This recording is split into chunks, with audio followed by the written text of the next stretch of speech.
What's up, bitches? Good evening. We are live. Welcome to Holy Crap Vlogcast. Yes, ERB has a new season started. Shut up. Thank you for joining us tonight. This is Holy Crap Vlogcast. A vlogcast that comes from a skeptical point of view to answer some of the questions of why.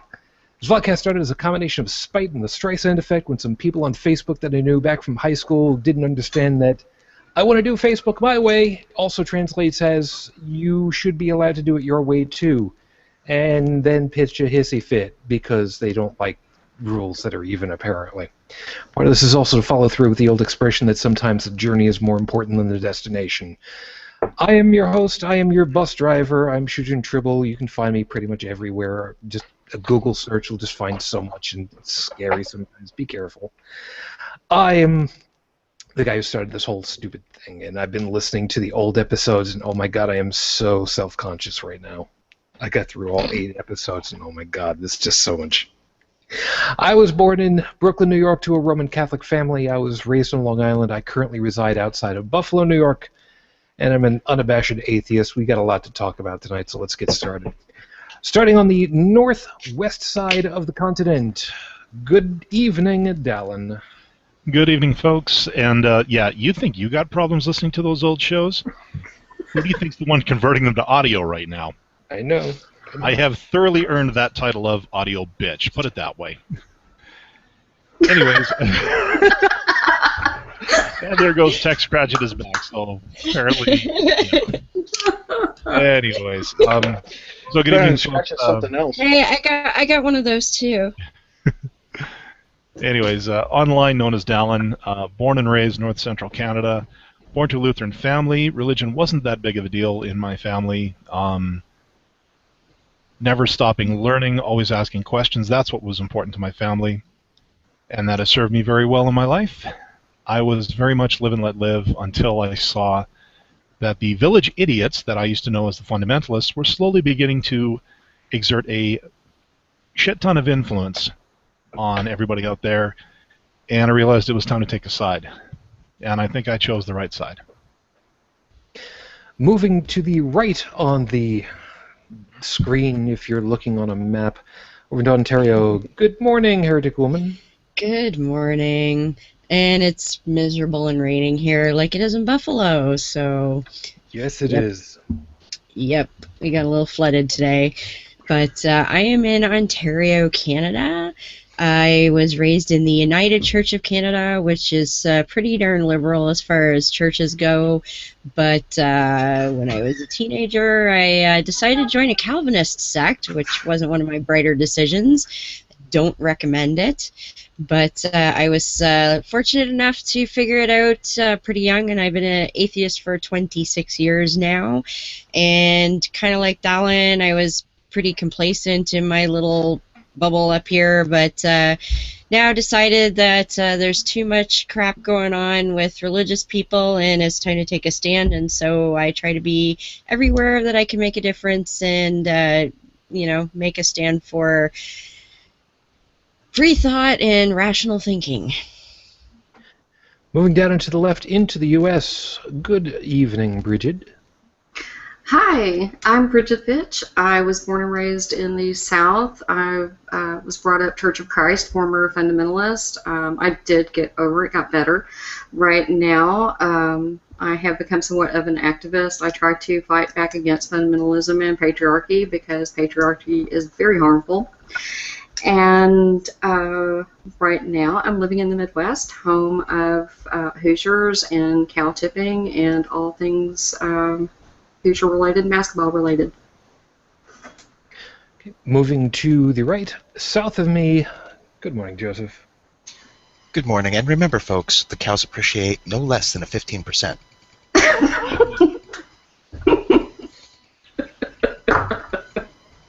The cows also don't like daylight savings time. They get confused. Anyway. Please don't tip the cows. Why not? They work hard. Anyway. Everybody's got a beat tonight. My name's Joe. I was born to an Irish Catholic family in Chicago, Illinois. Spent 8 years in the military. Don't ask. And am now living as a graphic designer in Pittsburgh, and as an atheist. Moving down and to the right, under Node Tech. Good morning. Good morning. Yeah, good morning. I promise not to milk any more cow jokes. Do I really have to break out the song "Trees" by Matthew Ebel? Do I really have to go there? Sure, why not? I will. Yeah, you chew on that for a bit. Anyway, I was born into a mixed religious household, and I was taught the key concepts between them. Tried practicing a little bit of the just the little things that made them different. And the two I'm talking about are Catholicism and Judaism. And as I was growing up, I studied other ones. I branched out. And for a time there, I was actually a born-again Christian for a while, or a born-again Jew, whatever you want to call it. And finally, over time, I realized it's all just a bunch of bull crap. And so now I've my atheism. In many ways, I'm also an anti-theist, and I'm even an MRA on the side. And finally, at least for the moment, moving across the water over to Paris. Good morning, Joseph. Good morning. My name is Joseph. I'm originally from London, Ontario, Canada, now living in Paris, France, and... What? What, that's already funny? It's going to be one. Suffering succotash. Okay. Anyways, I was brought up in an Anglican family. I was being trained for possible involvement in the church, and so I began to look into it a little bit more, and that's probably exactly why I stopped being interested in it. And yeah, now I'm doing everything. I'm atheist since about 20 years now, I guess, a little longer. And I'm doing everything I can to promote critical thinking and independent thought. There you go. Those of you that are planning on sticking around and watching with us right now over on the Google Hangouts and YouTube channel, of course, thank you very much. If you'd like to take advantage of the question and answer system, please do so. If you're watching from the future at this point, please, by all means, feel free to send us some email feedback if you'd like to. You can send it over to podcast. Is that the right one? I've got too many over here. Yes, podcast at holycrapthevlogcast.com. I'm sorry, I've got a sheet with all kinds of media stuff, and it's hard to keep track of it. Yes, I was busy last week. I'm sorry for those of you that missed out on it. I was recording the Imaginary Friend Show, imaginaryfriendshow.com podcast with Nick and some guy or other, and I got a little busy. Wait. Was it Sir Jacob Farwell? It might have been. I'm sorry. That was this week. Yesterday. Yes, yesterday, sort of day and a half. Whatever the hell. It was Friday for me. Last week I was doing the 36-hour radio stream marathon for Ride for Roswell. If you are at all unfamiliar with the Roswell Park Cancer Institute here in Buffalo, you might want to read up about it. There is some stuff that's been in the news very recently that supposedly Cuba may have some kind of cancer vaccine. And Roswell Park is going to be looking into that and examining the information and finding out how much truth there really is to that. I, of course, have my own thing with it, so I am very much looking forward to the information one way or the other. I, of course, like many others, would like it to be true. But as we know full well from the old expression, since we use them often enough, something that's too good to be true probably is. So I'm going to keep my fingers crossed, even though it doesn't do anything, because one can hope. Anyway, before we get started... Related to that, Shijin, did you happen to hear about Bud Biden this evening? Of who and what now? Beau Biden, Joe Biden's son, passed away this evening from brain cancer. I had not. Breaking news, sort of, yeah. Damn. Even Yeah. though it Wow. doesn't have anything to do with us, I will go ahead and go out on a limb and speak for the entirety of the show and the panel. Our best wishes to the families for peace.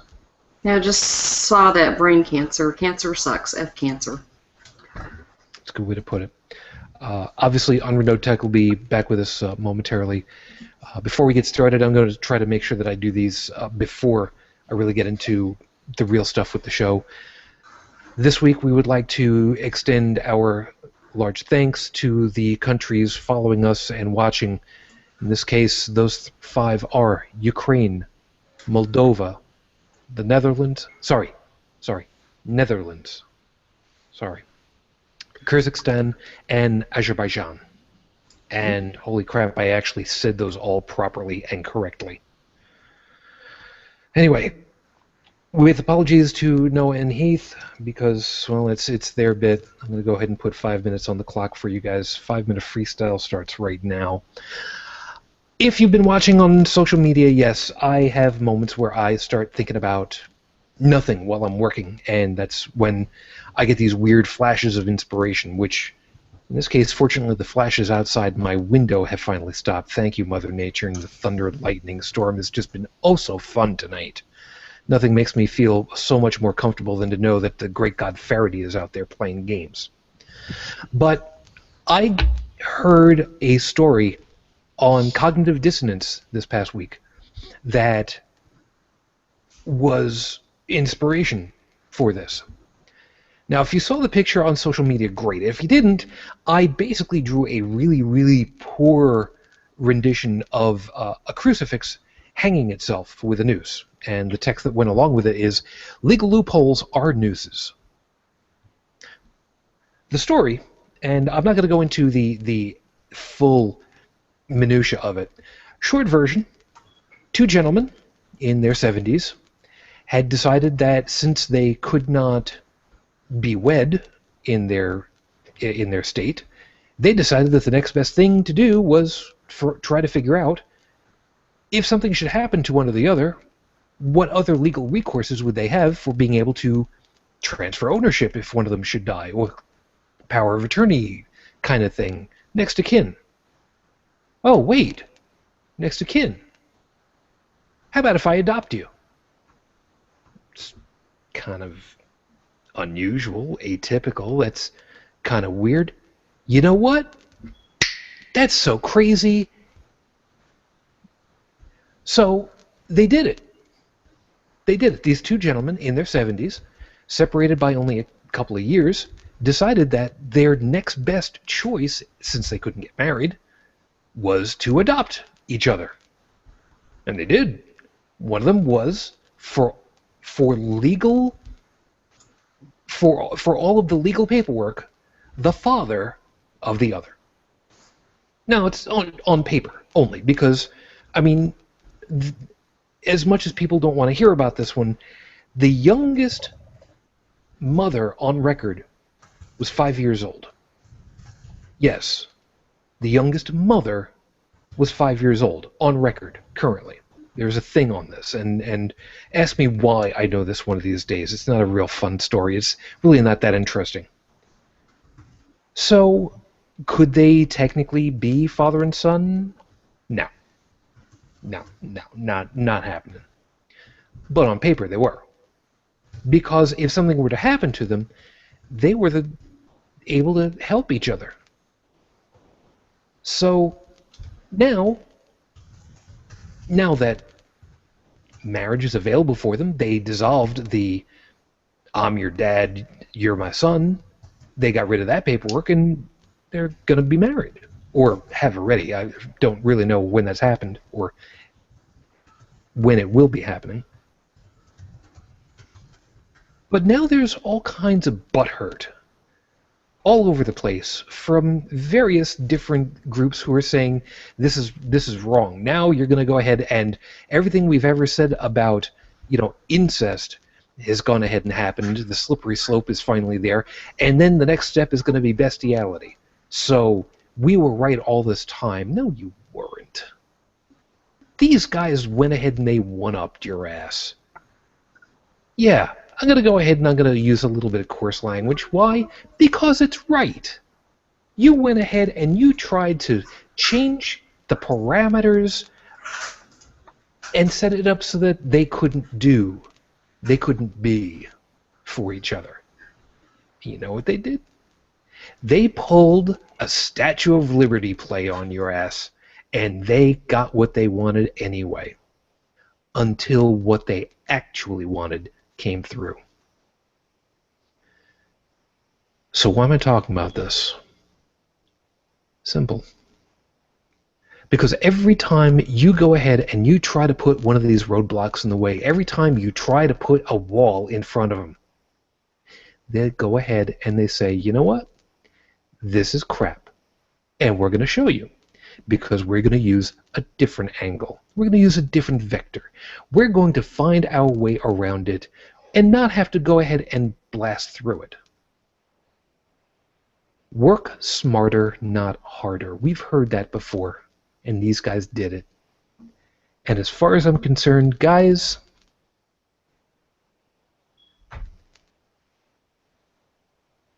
I can only hope that I will be able to say happy anniversary for many years to come for you.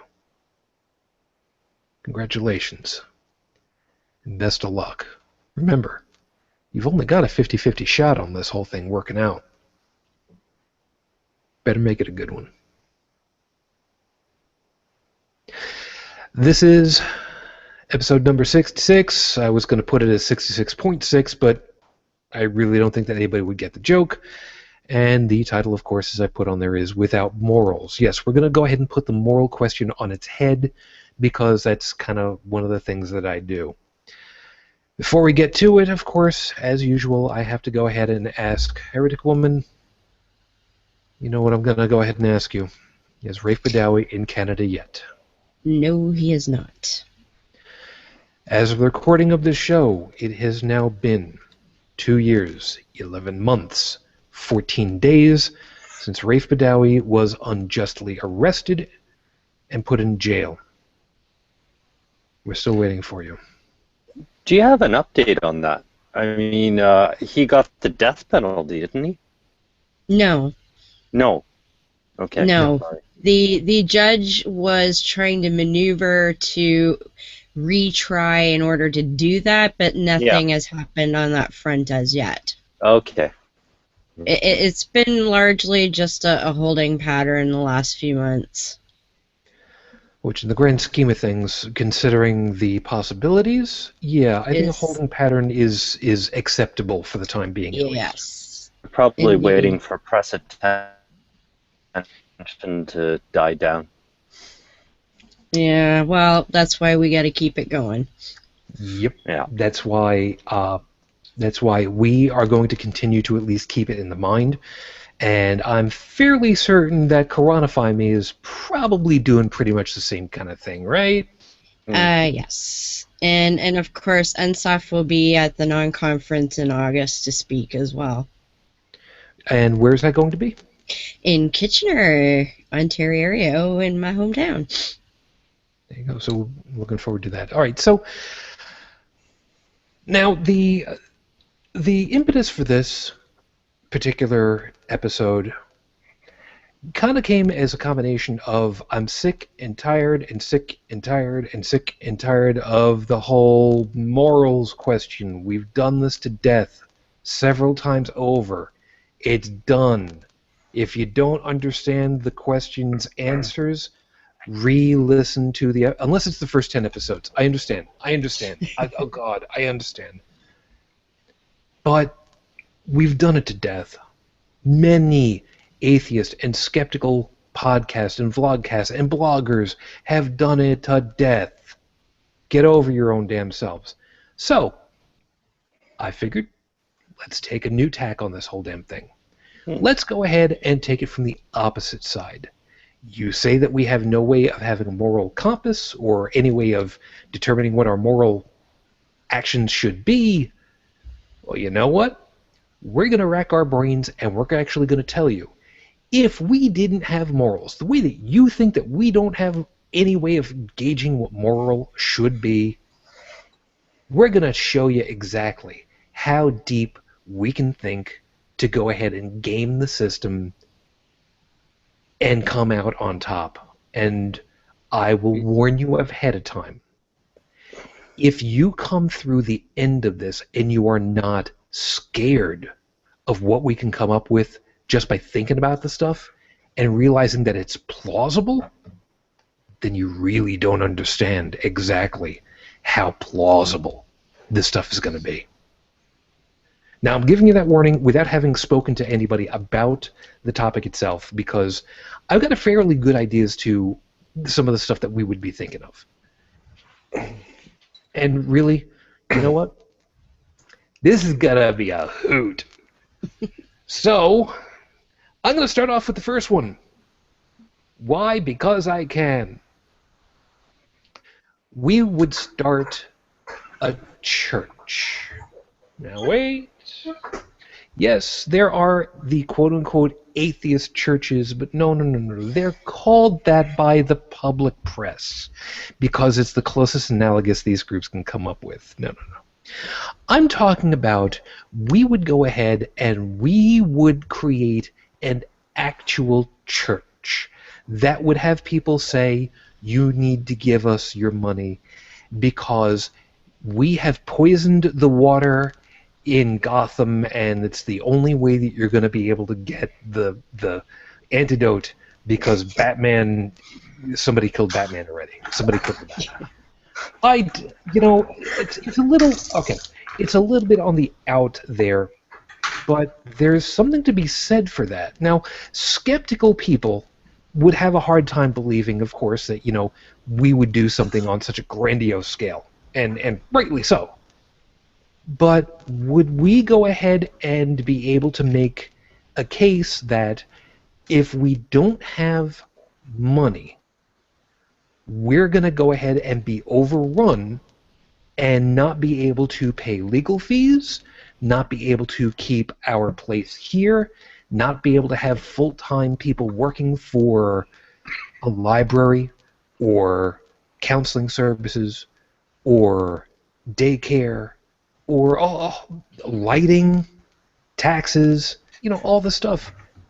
If we don't have your money, we can't do this, and we can't be a place here because, we're outnumbered by the rest of the populace, 10% to 70%.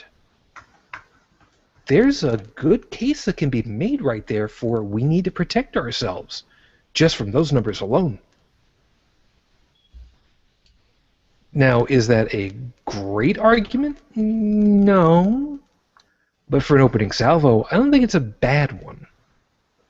Who else wants to go ahead and see what kind of gaming of the system they want to play around with? I don't think we have to game the system. I think what we're doing is already, we're not gaming anything, we're just looking at things how they are. Isn't that enough? Joseph? I want you to play along with the show, man. Wow, really helpful. Joey, what are you doing over here? Shooting's ransom note. Nice. Hashtag shooting's ransom note. This is not helpful, considering what I had to do on Jake's show this past weekend, man. Don't even start. All right, so since you went ahead and you put it that way, explain how you're thinking about it. Since you opened up your big mouth and you're playing games with me, go ahead.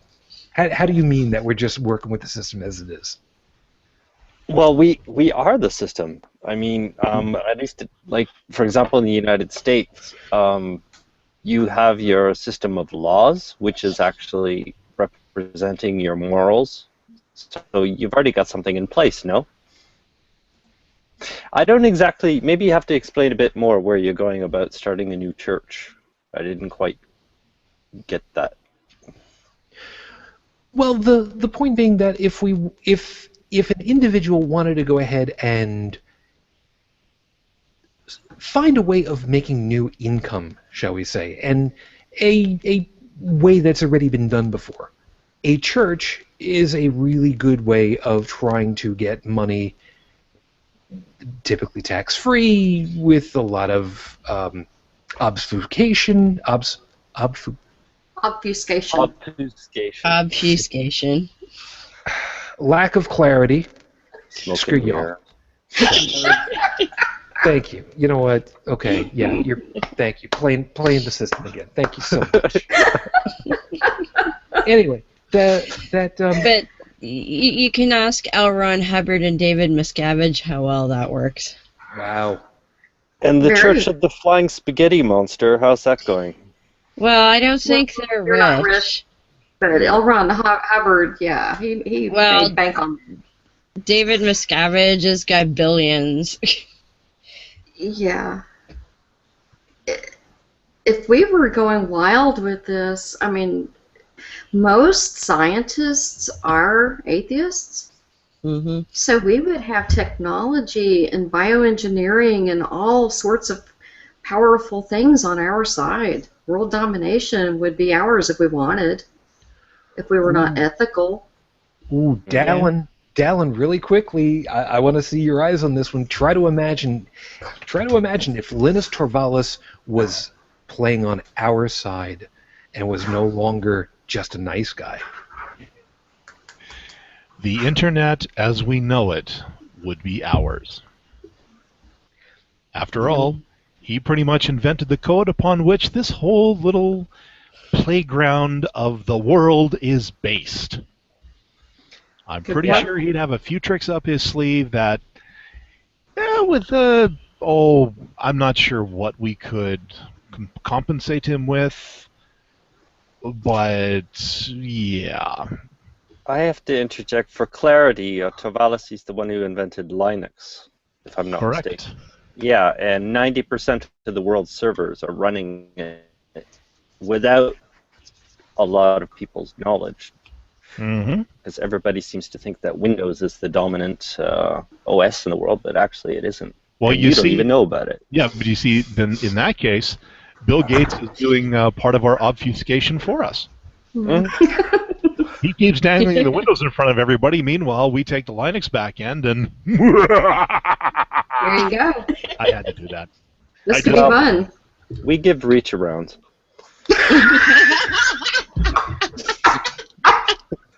By the way, Okay, I came in at exactly the Wow. Is this an episode of 10? no. Nope. By the way, If it was the power of 10 Tech, it would have been a hell of a lot worse. yeah. All I'm thinking right now is, where's Nick when we need him? Okay. He'd run with that one. By the way, I did just set this past week. I did just set up the feed burner. Yes, the feed burner system, and I did, because of the way that they have it lined up, I did have to set it for explicit content. Technically, we are so. You know what? We are NSFW. Look, censorship. Look, don't cringe, Shujin. Run with it. Embrace it. As a matter of fact, the explicit tag would probably get us more listeners. It would. Because people go, I wonder what's here. yeah, suddenly I'm interested. Click. And then at least it'll give us a couple of episodes before they kind of go, what the hell is this? So, now that so what you're saying, Susan, is now we permanently have the explicit tag? No. On the feed burner system, yes, we will need to, simply because we can't. In order to stay as a quote unquote clean, according to them, we would need to be at a PG level, and we easily hit PG-13 and further. So we might as well just be able to say, never mind. Now, hold on, Tech. Now, you see, our own collective moral code on this show is that we do not, except on every 10th episode, then we let loose. That is our own mutually agreed upon code of morality For Holy Crap, the Vlogcast. In other words, ethics. Yep. Sorry? In other words, ethics. Ethics are when you agree upon a mutual code. Morals are personal. Oopsie. Morals are what? Sorry, you broke up. I hate Hangouts plugin. He said they were personal. Oh, Yeah. well, yeah. It's an effort. It's a personal, yeah. It's an internal thing. Yeah. Google, your product sucks. Fix it. Actually, you know what? Since I throw the question over to Dallin, I'm gonna hit you for it for the moment, because I don't think that you heard it, and I'm gonna love your reaction on this one. I had just said to him just a couple of moments ago that if you want to go ahead and talk about the majority of scientists being atheists, we've also got the technology part on our side, which means if Linus Torvalds were to suddenly come over to our way of being not exactly white hat, shall we say, if he was working on our behalf to go ahead and take over, what would happen?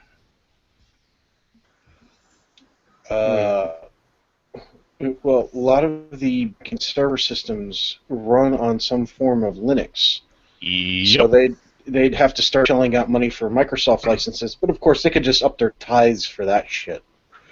well, folks, we need to donate to the mighty Church of Microsoft, and they've just upped their license policy, and each and every one of you now require a CAL license. So if you could all chip in $800 each, we'll be able to go ahead and process this. And by the way, you need a proof of license, because if now Microsoft can come to your home and check to see if your license is up to date, and the last thing we want is any members of the Church of God in jail with all those heathen atheists.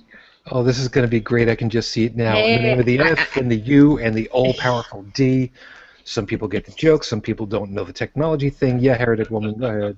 I was going to say, I can work this. I used to work pre-sales and licensing for Microsoft. Then you get the joke.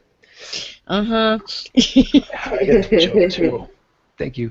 Joseph, you mean... That wasn't me. I don't know what the hell that was. I don't know who it was. I don't care. That wasn't me. Wait. Joe, is that your new ringtone? No, I think it was Bridget. Bridget suddenly went mute and the music stopped. Why am I all of a sudden thinking of all those videos that have been circulating where people have added in like an explosion, and then you hear the ISIS song playing? It's like, Jeez. I don't know. We'll find that in a second. Let's see, Bridget. Was that you? She's got an 18-year-old daughter now, so... Still muted, so... She's watching She has- 80s workout music videos with all the women in the ankle warmers. Okay. Hey, Yeah, I so- used to wear those damn things. So Bridget's gone ahead and muted herself out, and she's going to take a look around and see what the heck is going on. It might be on her side. We'll see what happens. Joey. God, one of these days I'll actually get it right. Hi, good morning. How are you? So, what do you? Come on, there's got to be something that you want to put into this. You're being way too quiet, and you're writing way too many things because you know the audio people won't be able to hear it. don't make me do things. Don't be coy. Well, considering I don't really know the individual you all have been talking about, I'm assuming you want me to just...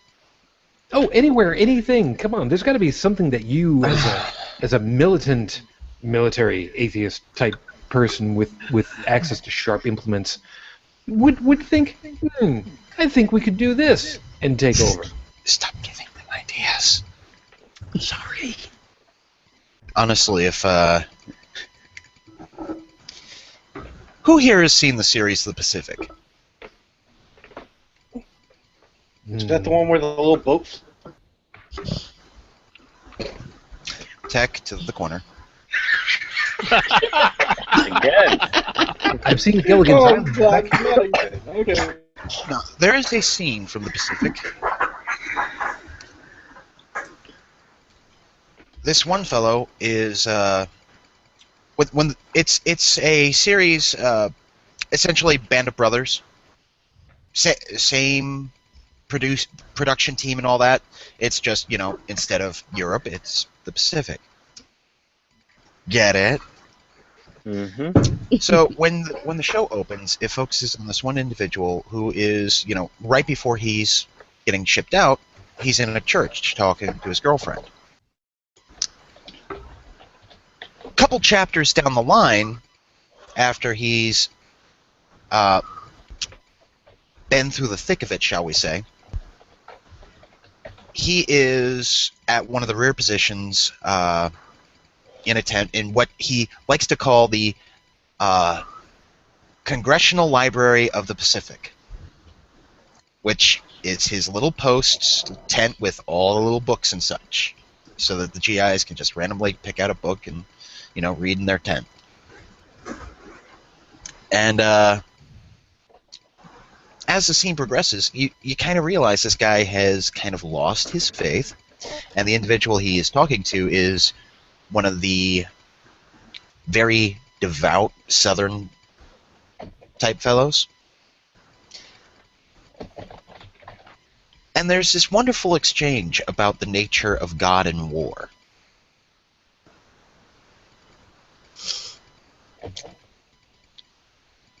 I'll at least... I'm not going to spoil it for you because you really should watch the show. Oh, I highly recommend it. But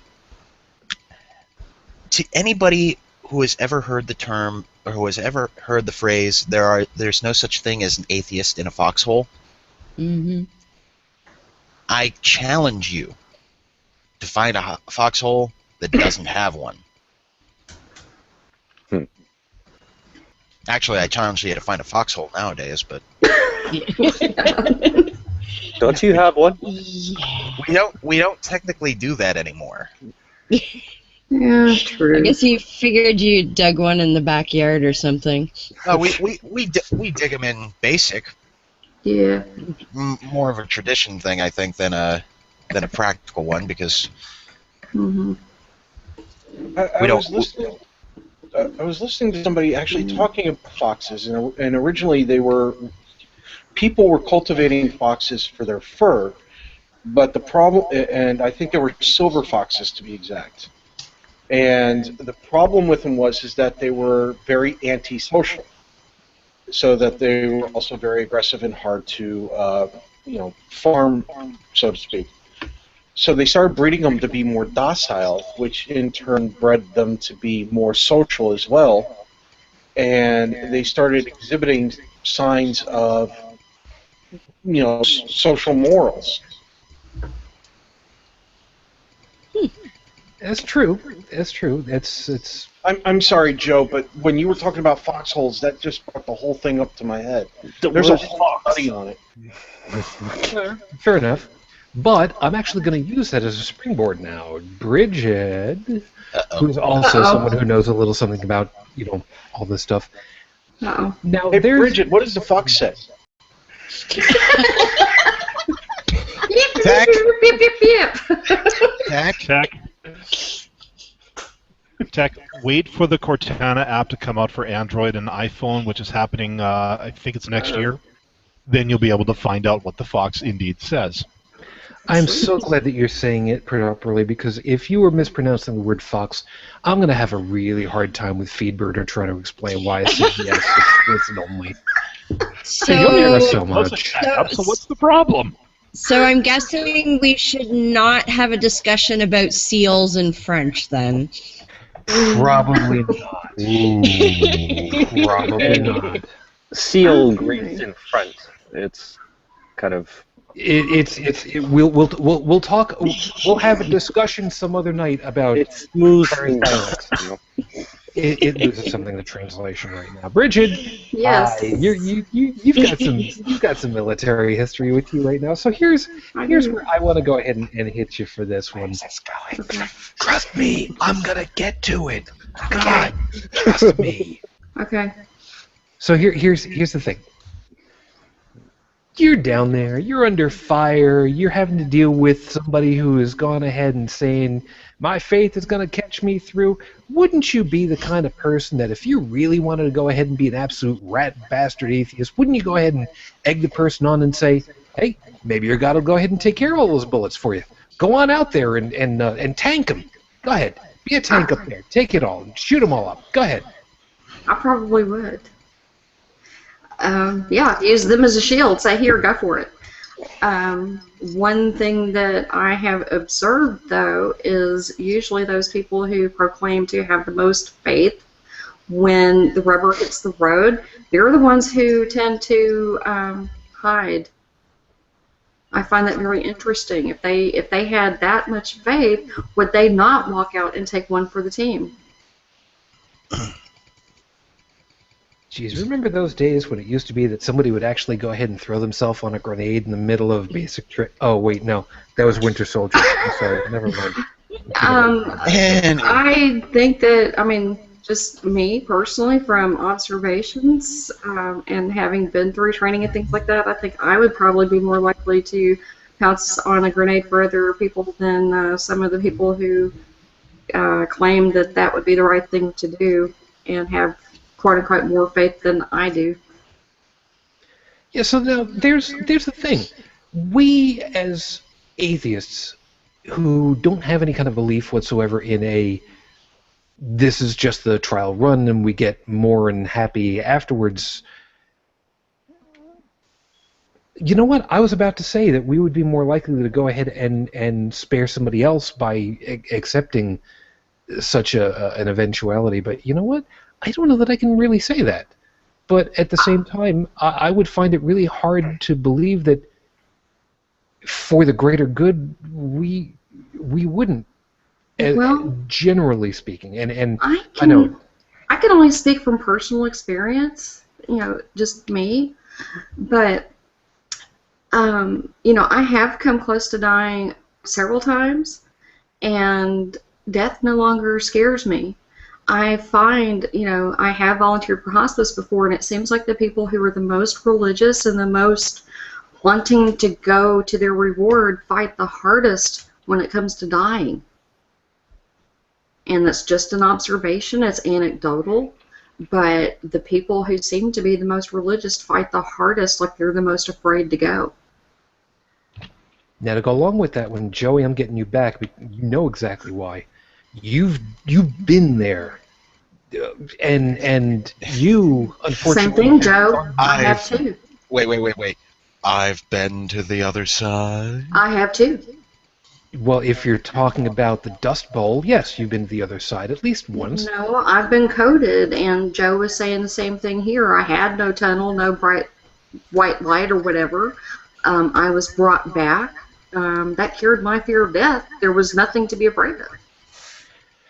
Yeah. So, Joey, you've had the wonderful experience of actually coming to and realizing, well, this is uncomfortable. Actually, I think it was I think the first thing that crossed my mind was, why are my insides on my outsides? Poke, squishy.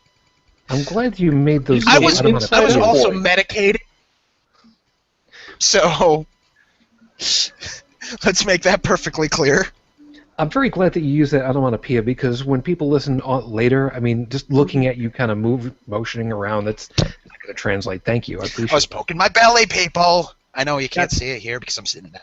We got that. Jeez. I'm just glad to see belly. Let it go. I'm trained as a field medic. That is my wartime job. But I also did, quote unquote, die from septicemia. Went into septic shock, went into respiratory arrest, and coded. I'm still not allowed to have particularly acidic or spicy foods because the scar tissue that built up on the inside of my stomach from the the 3 holes at the front are neat. The 3 holes on the back, not so much. But that tissue never healed properly. It scarred, which means over that area, no more mucous membrane that normally keeps your stomach from eating itself. So I end up with ulcers quite often, and if I have anything particularly too spicy or too acidic or anything that's going to upset that balance, internal bleeding sucks. Okay, you should get an operation where they just coat that part of the inside of your stomach with Teflon.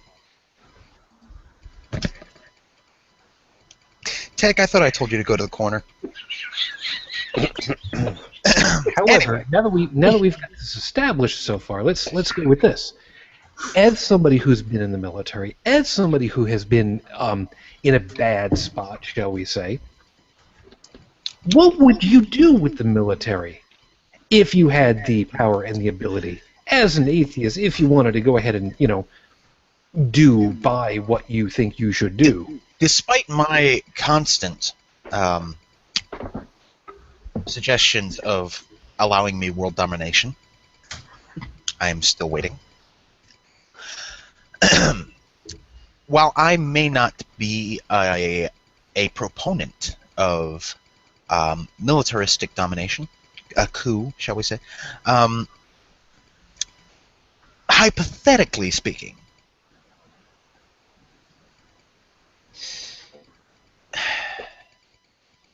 just how many... I know people make the jokes about dumb GIs and dumb Marines and all that. Look, we knew what we were doing when we signed up. There takes at least some kind of thought process when you do that. Just how many of us do you think would be stupid enough to have the wool pulled over our eyes were the events such as Tech and Dallin have talked about before to take place? This whole theocratic takeover of the government. Just how many of us do you think would be stupid enough to go along with that? No, I can think up a lot. Mm-hmm. Those of us in uniform. All we need are the ones that know how to drive a tank. I would hope Yes, that... what? Yeah, we know. Yeah. Yeah, he likes them trucks because they're the closest thing you can get to a tank these days. I'll provide air support. Personally, I have been looking at the idea of maybe leasing a old retired M113. Okay, I've seen those roads in Pittsburgh. You'd have a hard time getting down some of those streets, my friend. Yeah, you get stranded. I think you're confused, because one, the M113 is a considerably small, as the armored vehicles go. It's a considerably small armored vehicle, and second, with some of the roads here in Pittsburgh, trust me, tracks are preferable. Yeah, but if you get stuck in a pothole, you're not getting out, buddy. Well, no, I agree there. I agree with the quality of the roads. I'm worried more about the width. No, these things aren't that. They're not that wide. You guys are thinking way too small. But anyway, to what Shujin was trying to ask me, what could happen were the atheist contingent of the military to go full on coup? Is that what you're effectively? Oh goodness, NBCs. Would such a thing exist? No, and that's the whole thing. This is kind of looking it through. Yes, we're kind of looking it over and saying, if we were to go ahead and use our muscle, so to speak, like I said, here in the U.S., it's 10% of the population, which is 70 plus. What would happen? So that's really where we're going to start off with. Well, if we had no ethics and no morals. Right. For some of us, if we had no ethics and no morals, we wouldn't have signed up in the first place. Don't be a party pooper. Guys, I think you're forgetting something here. This is hypothetical. Yeah, I know, but you're definitely forgetting something. Go ahead. When you take into account the amount of people who identify as either atheist, non-believer, undecided, agnostic, name it, Hmm. you're still coming out with a minor population count, It doesn't matter. which means if we were to try to band up, rise up, and do something, we'd probably get squashed for the most part. Which is No. what I was going to touch on. Speaking Yep. hypothetically, as Shujin had suggested, on one hand, I could say probably wouldn't gain much traction. Because the same way, I've said this before, if you took a cross-section of the general population of the U.S. and then took a cross-section of the military population among our services, you'd find that things line up fairly evenly. For example, if you'll pardon the French for just a moment, okay, I'll avoid using the A word. If you took all the jack-offs in general population, you'd find that as many of the percentage they make up in the general population is generally fairly close to the percentage they make up in the military population. So, if atheists make up, say, being very generous here, if the atheists in general population make up 20%, 10. 10 might be pushing it even. Okay, I was okay, being okay, generous, okay. just for the sake of, Shut up. if atheists make up 20%, atheists make up 20% in the military. That's 4 on A 1. thumb. It's not It's a thumb. not a very fair fight. However, were we somehow able to actually make it work, I still don't think the atheists would do it. No, we wouldn't. But here's the point, though, that I think that you're missing. If atheists wanted to, the atheists are the ones who, have the tech know-how. If we, were to mess up the computer codes, break all that, if we got in possession of, say nukes and, some biological weapons and, things like that, you could take 2% of the population and wreak a lot of damage. I think that most people look at us and maybe think of Skynet. Mm-hmm. Or very calculating but unfeeling.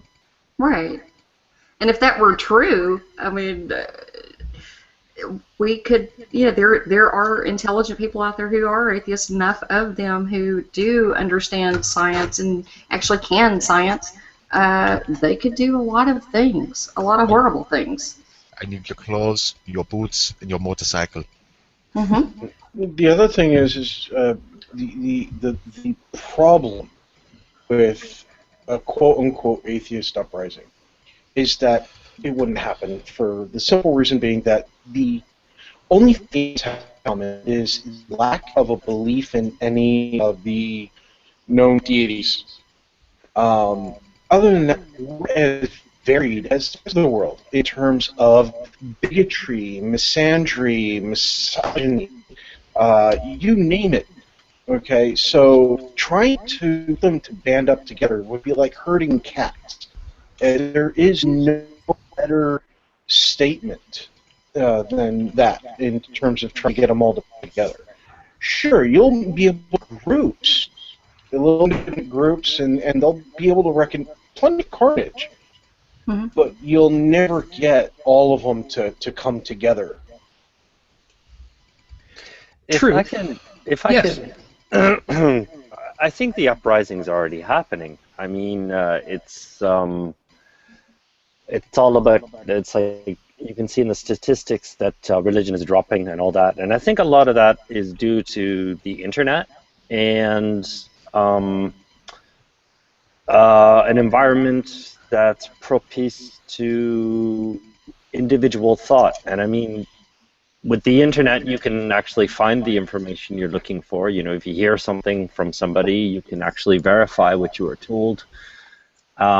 And more and more people are finding out what they're told is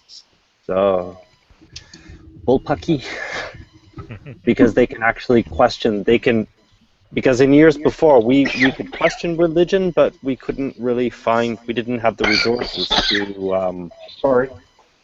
to counter it. But now we do. Well, another thing that I would say is that we already see how it works from the opposite side.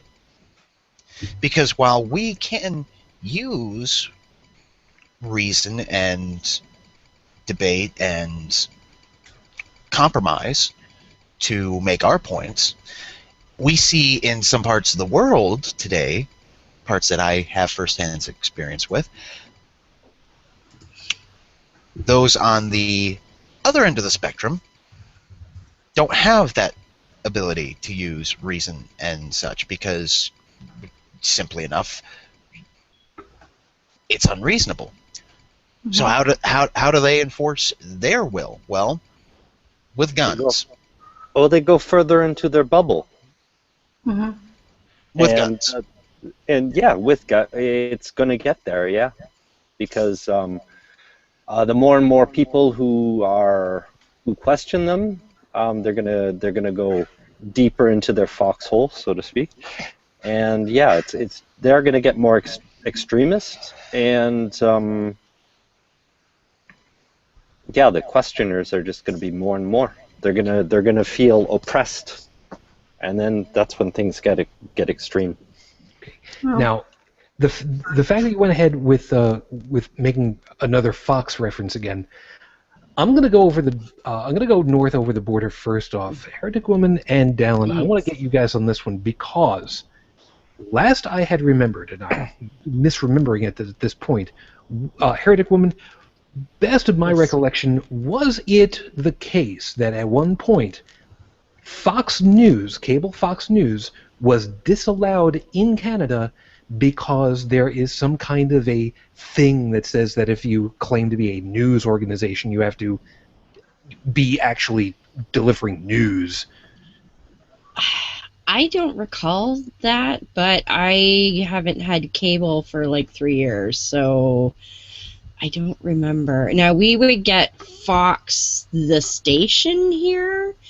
When I had cable, we used to watch that, and it had news, but that wasn't actually Fox News, the entity, so I don't see. I've never actually watched Fox News myself. I know. According to Snopes, that's not true. Thank you. That would have been. You just did what I did. Yeah. Yeah. It was our regulatory board, the CRTC, which is the Canadian equivalent to the FCC in the States. Yes. We do have regulations that prohibit the broadcasting of false or misleading news by radio and television licensees. I'm just trying to see here. Yeah, the CRTC in 2011 declined to narrow those regulations to apply only to news that the licensee knows is false or misleading, and that endangers or is likely to endanger the lives, health, or safety of the public. However, it's not true that such regulations have kept the Fox News channel from getting entry into Canada, or that they were invoked to boot Fox News out of the country after the channel was established there. So. Okay, so yeah. The information that I've had that I had always thought is wrong. Okay, here's the beautiful part. See this? Done. Changed. Not going to use that argument anymore. We did this there because we're questioning even ourselves, our own information. But you see, think of it. But you see, there's this book. Yes. It's called the CRTC Regulatory Board. That's what it is. It's a very large book. But anyway, all right. Leaving that aside, then let me continue on past that because obviously I had wrong information. You know what? We all do. I feel like Elmo. I just learned a new word today. You did. Yes, You're a better person. I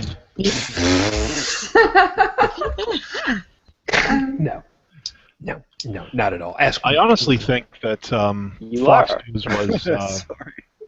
I get the distinct feeling that Fox News wasn't necessarily banned in Canada, but I don't think it would be overly welcome because we really don't need that much BS up here.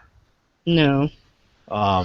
We don't need that kind of opinionated stuff. I mean, we actually did have a conservative news channel for a while, the Sun Network.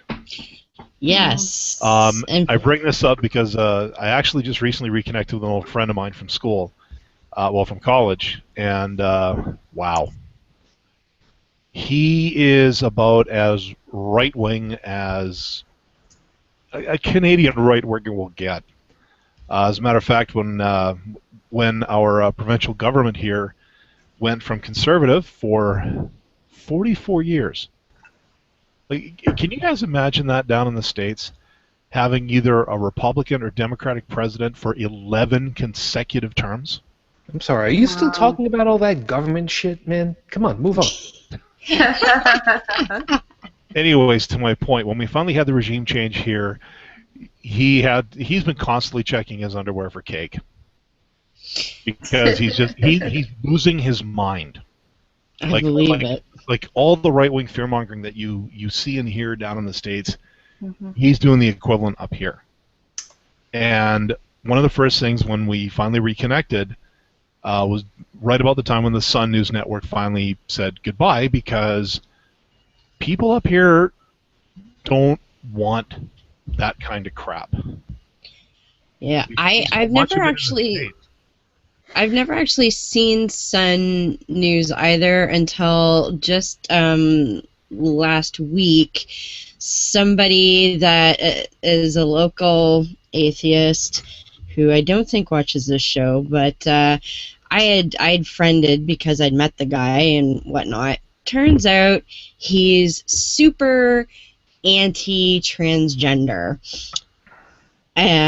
Which I didn't know until just recently, but he posted a Sun News video where a person who, and Beth's watching, she saw this, the person was not actually transgender. They were horribly misdiagnosed like 50 years ago, but they thought they were coming in like, oh, transgender is all mental illness, and I know because I was one, and blah blah blah. And I'm like, wow. And this is Sun News. No wonder they don't exist anymore.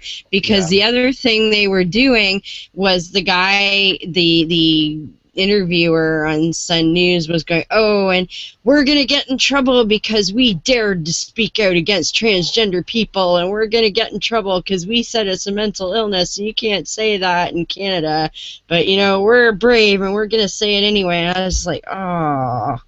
Yeah. Okay, so much of it is just such facepalm material.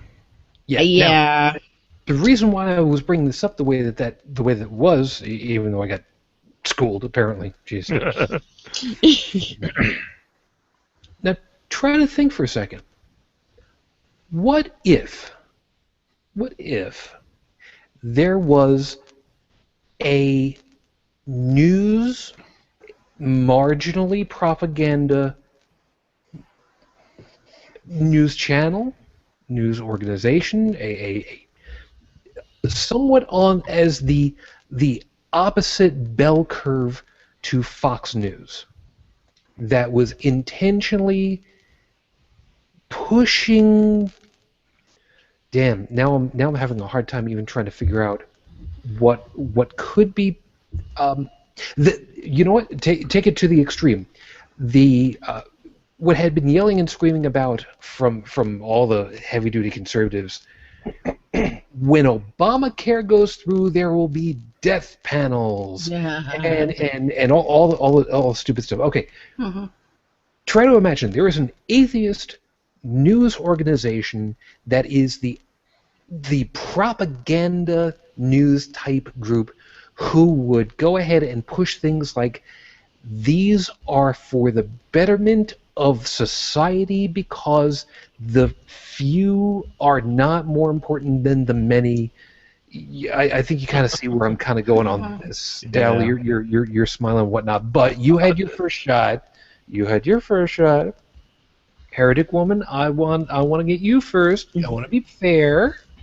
I don't want to be labeled misogynistic over here. I am enough of a gentleman to admit ladies first. Bullshit. You don't know me that well, Trouble. Yes. Wow. America bravely tried that and it didn't work.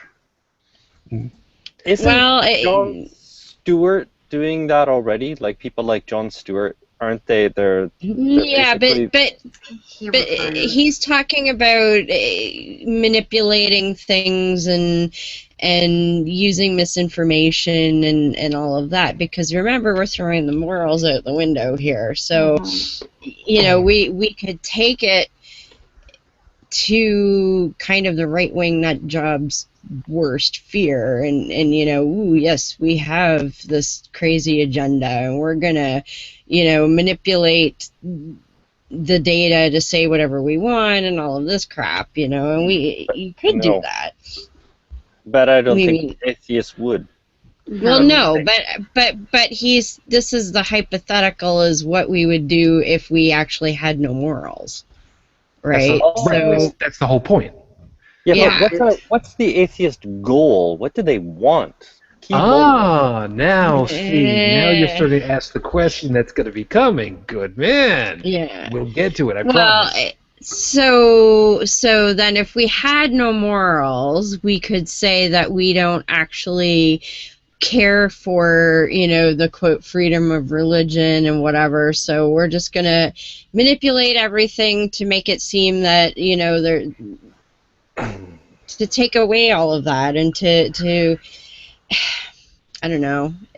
See, when you actually have morals, it's kind of hard to think in those terms. Can't imagine doing that, can you? Because no. as far as I'm concerned, you know, Fox News and religion, they represent something. They represent people that don't have morals, and this is in my opinion. Yeah. Because it's an obey society. It's like imitate for approval. You know, if you're doing like your neighbor, you're going to check your neighbor, see what your neighbor's doing, and if what you're doing corresponds to what your neighbor's doing, then, you know, you don't think any further about it. But atheists are like the polar opposite of that, because they actually weigh things in. It's an internal value judgment system. Again, I'm saying that, and it's an individual struggle to decide what's right and what's wrong. And but the thing is, lying for Jesus is a-okay. Oh yeah, but anything for you could murder and beg forgiveness from Jesus. Exactly. Pay the man. But it's not even. And it's not even just getting forgiveness. It's if I'm doing it for God, then I don't even have to ask forgiveness because it's already a good thing. Yeah.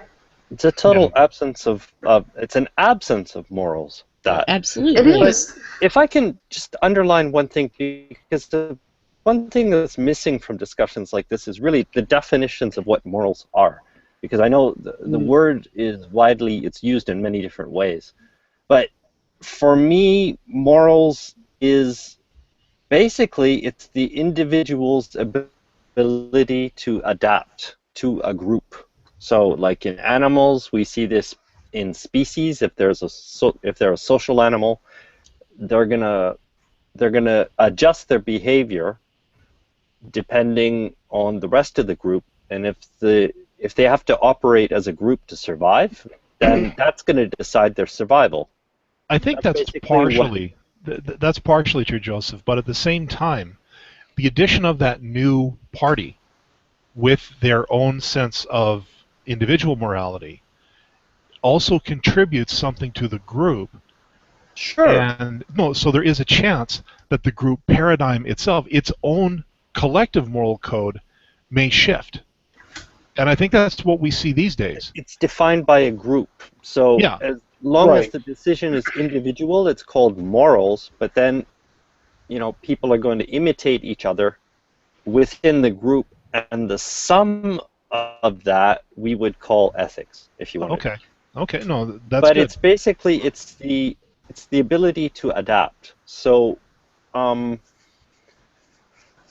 atheists, we're already doing this because we're thinking as individuals what's right and wrong, without guidance, and we're expressing our own moral values through voting. And today we have today's laws are actually more moral than the religious system, in my opinion. I think in a lot of people's. True, And religion actually removes the individual's ability to decide for themselves what's right or wrong, and reserves it to a central dictate. So it's not, as long as you don't have individual thought, you're not able to question your environment or anything. It's not possible for you to have morals. Yeah, if I may, real quick. Please. Basically, religion sets up an absolute, a set of absolutes in terms of morals and ethics, and demands that you follow them. So if I'm going to pick on Christianity because it's well, it's the big elephant in the room. we're so familiar with it that according to sect of the Christian Bible, or Catholicism's Bible, slavery done in a certain manner is moral and ethical. And if you go outside the rules or the rules of it, becomes immoral or unethical. But we as a society have changed our our group ethics revolving around slavery, and we no longer see it as something that is ethical, and most people do not see it as a moral system. So because everybody's different morals for regarding slavery have matched up to see slavery as immoral, have made laws to make it unethical and therefore illegal.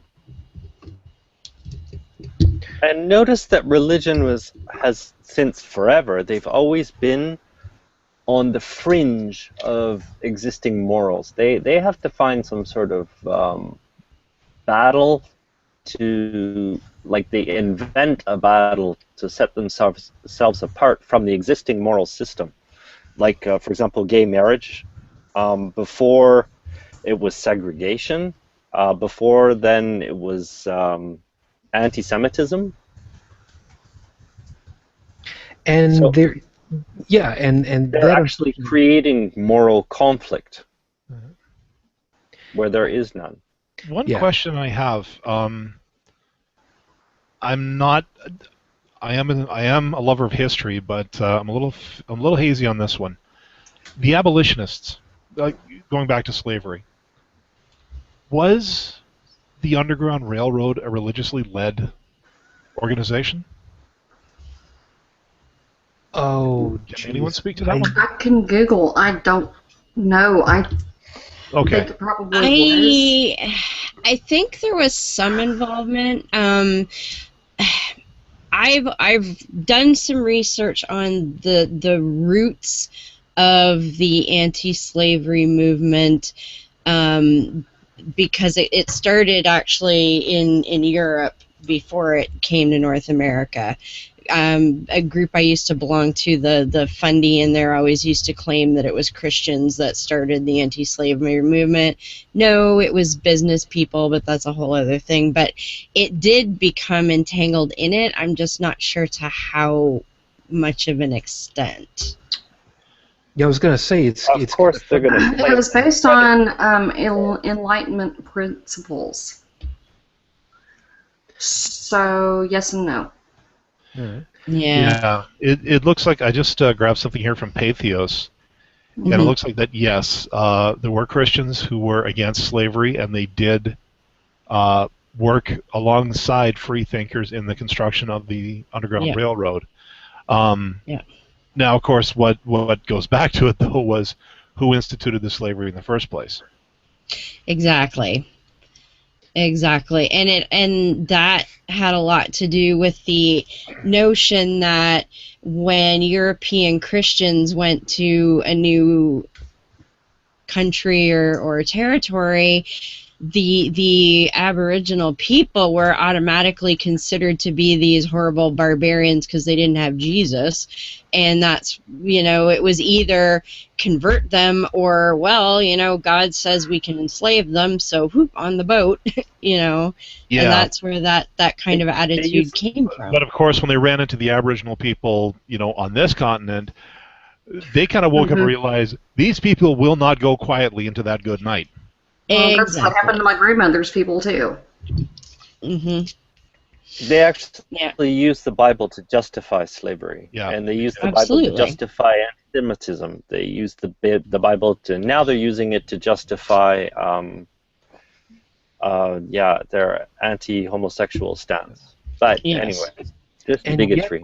But think about it. And I'm sorry, one second, though. Go ahead. And yet, never have I seen the Westboro Baptist Church protesting all-you-can-eat shrimp. Never. Why? Or tattoo parlors. Or Or the Gap.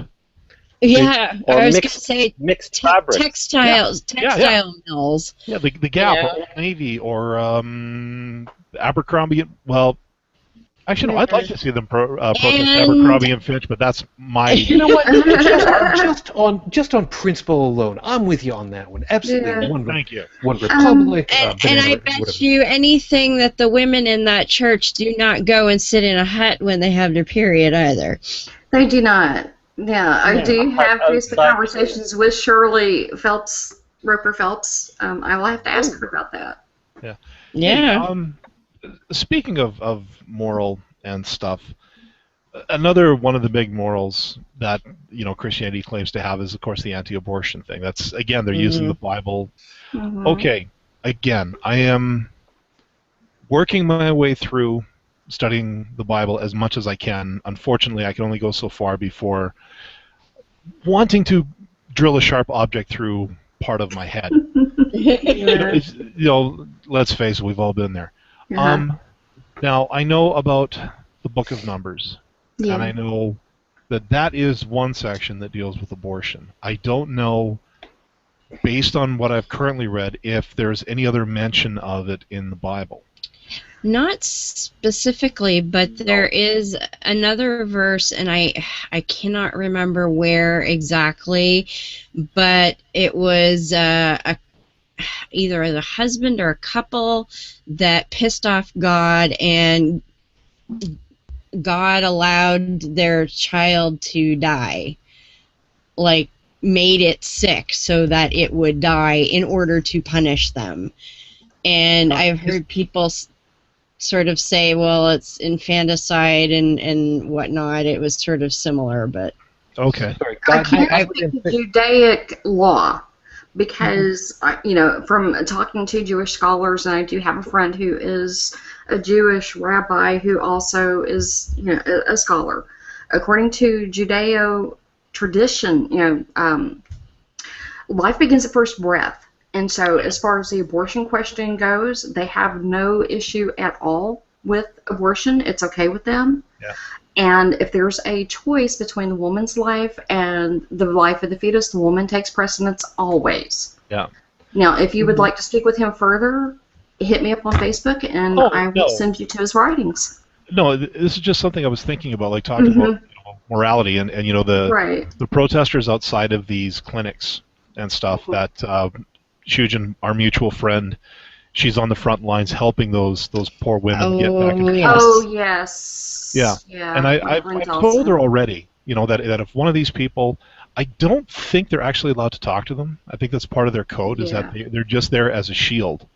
Yeah. And they have to listen to these spittle, flying, mouth-breathing individuals. Boy, I'm glad this is the power of 10. Sidewalk counselors. Yeah, well, not counseling. Hashtag not counseling. Somebody needs to invent the cone of silence. Yeah. Yes. But here's the thing, though. You go back to that Book of Numbers thing, the fidelity test. Okay? Now, Oh, yeah. Chapter Yeah. 5, verses 11 through 34. Whoop. Yep. Yes, I go back to that one quite a bit. I actually want to get a shirt made with that one of these days. Mm-hmm. Anyways, if you really put an interesting spin on that, it's to deal with a child that is conceived out of wedlock. Right. It's a fidelity test.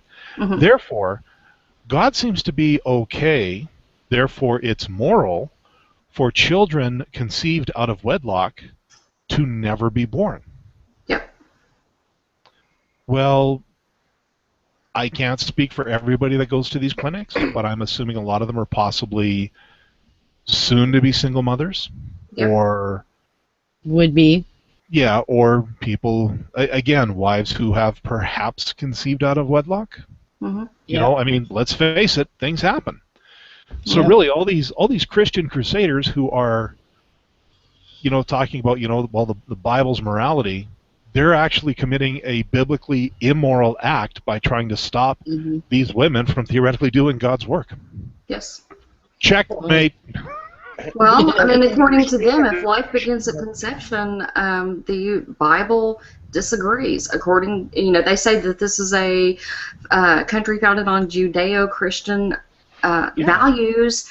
Yeah. According to Judaic law, life begins at first breath. That means before the baby comes out the chute, it has no standing as a life. Yeah, and This currently is right why now, they don't name them until 8 days after they're born. That's why they do the breasts at 8 days old, is because they're not considered a living soul until that first breath. and at the same time now, according to the Bible, a child that is not conceived between a husband and a wife, let alone a man and a woman, they have to be married before this happens. Yeah. That child's life is forfeit, according to the very Bible. So now, all the children born with single mothers, you know, all the people where, like my niece, she was a single mom until she just recently got married to a guy who has 2 kids. That whole family should not exist. Well, it causes 2 problems. For one, they're saying that abortion is murder because they're pro-life. For 2, they're using a really, since we've already made this explicit, a fucked up source of morality to even base their morality on. Right. So here's here's the problem. We're running into the problem that Joseph had actually gone ahead and placed right in front of us. He put the piece right in front of us. Big as life. The big elephant in the room. We've got all of these moral dictates that we feel for ourselves. And we, except for one possible, have all gone through this whole thing and said, you know what, this is all theoretical, and maybe you could try to find a way, but really, why would you want to? And I think that is the biggest thing. So I'm gonna get us finalizing over here, and Tech, I'm gonna get you because you've been trying to get in a couple of times. I saw the button. I saw the buttons lighten up for you. We've got all of these things that we think that we should be doing versus what we shouldn't be doing and whatnot. Why can't we break out of that mold so easily? Why is it so hard even to conceive of what could we possibly do to be pushing our advantages that we've got, the technology advantage that we've got, the possibility of, scamming a system because we would have the knowledge of how to scam it and hide our way through it. I mean, come on. Did we not learn anything from Superman 3?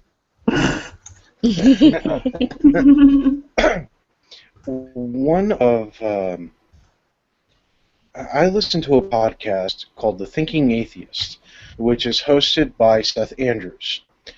And one of the things he's been known to talk about or to state is that if we were less moral than we were, the knowledge that we have of the religious background we've come from, we could take people to down.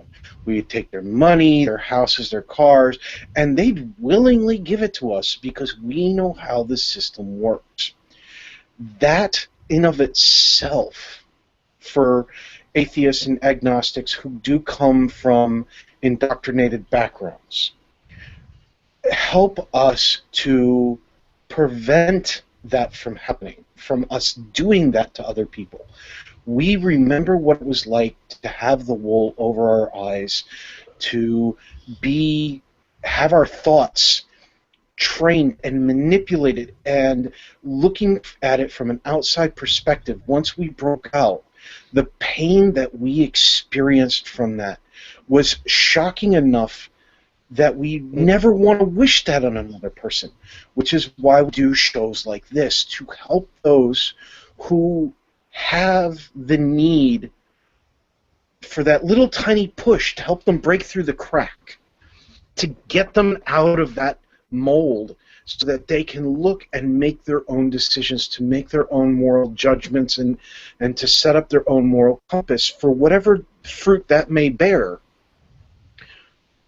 And for us to hope for it to bear good fruit, okay, but ultimately respecting their decisions and their choices. That's why you don't see atheists trying to take over the world. We don't. Our set of morals tells us this is wrong, to push somebody down, to smother them, to tell them what to think, what to do. This is wrong. And religions are full, most religions are full of telling people how to think and what to think. And it's just, we fight against that. We want you to think for yourselves. If you end up being somebody who goes, listen, I understand what you guys are trying to do. I'm going to believe in my imaginary sky daddy, but that person goes off and does good things in the name of that imaginary sky daddy. Like they actually go out and help the homeless. They give them blankets and sandwiches. They find people who need help tutoring. Maybe they're really good at math, so they tutor kids at math. They help, set up after-school activities in bad neighborhoods so that they don't get involved in gangs. Let's not mess with that. But the other ones, the ones who demand that a woman has no right to her bodily functions, that a man can't use a condom or a prophylactic, and shoots up the birth rate, or to somebody who tries to go into politics, you're gay, so you can't get married. That needs correction. And that's something that we don't see as being immoral or unethical, but they do. Joseph? Yeah? Now is your big chance. You went ahead and you laid it out there for us that why would we even want to? So, here's your chance. Fill it all in. Color this picture. Why? Why would we even want to even bother? Or more appropriately, why don't we want to even bother pushing these advantages that we might have to take over the world?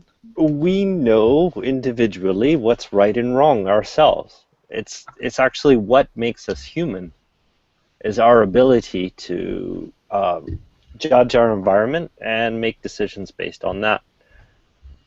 And the whole point of the atheist system is making the decisions ourselves, and only after talking among ourselves, about what's right or wrong. It's like what's happening in the, for example, for homosexual marriage. Most of the United States is for it, which is exactly the opposite of what religion is preaching.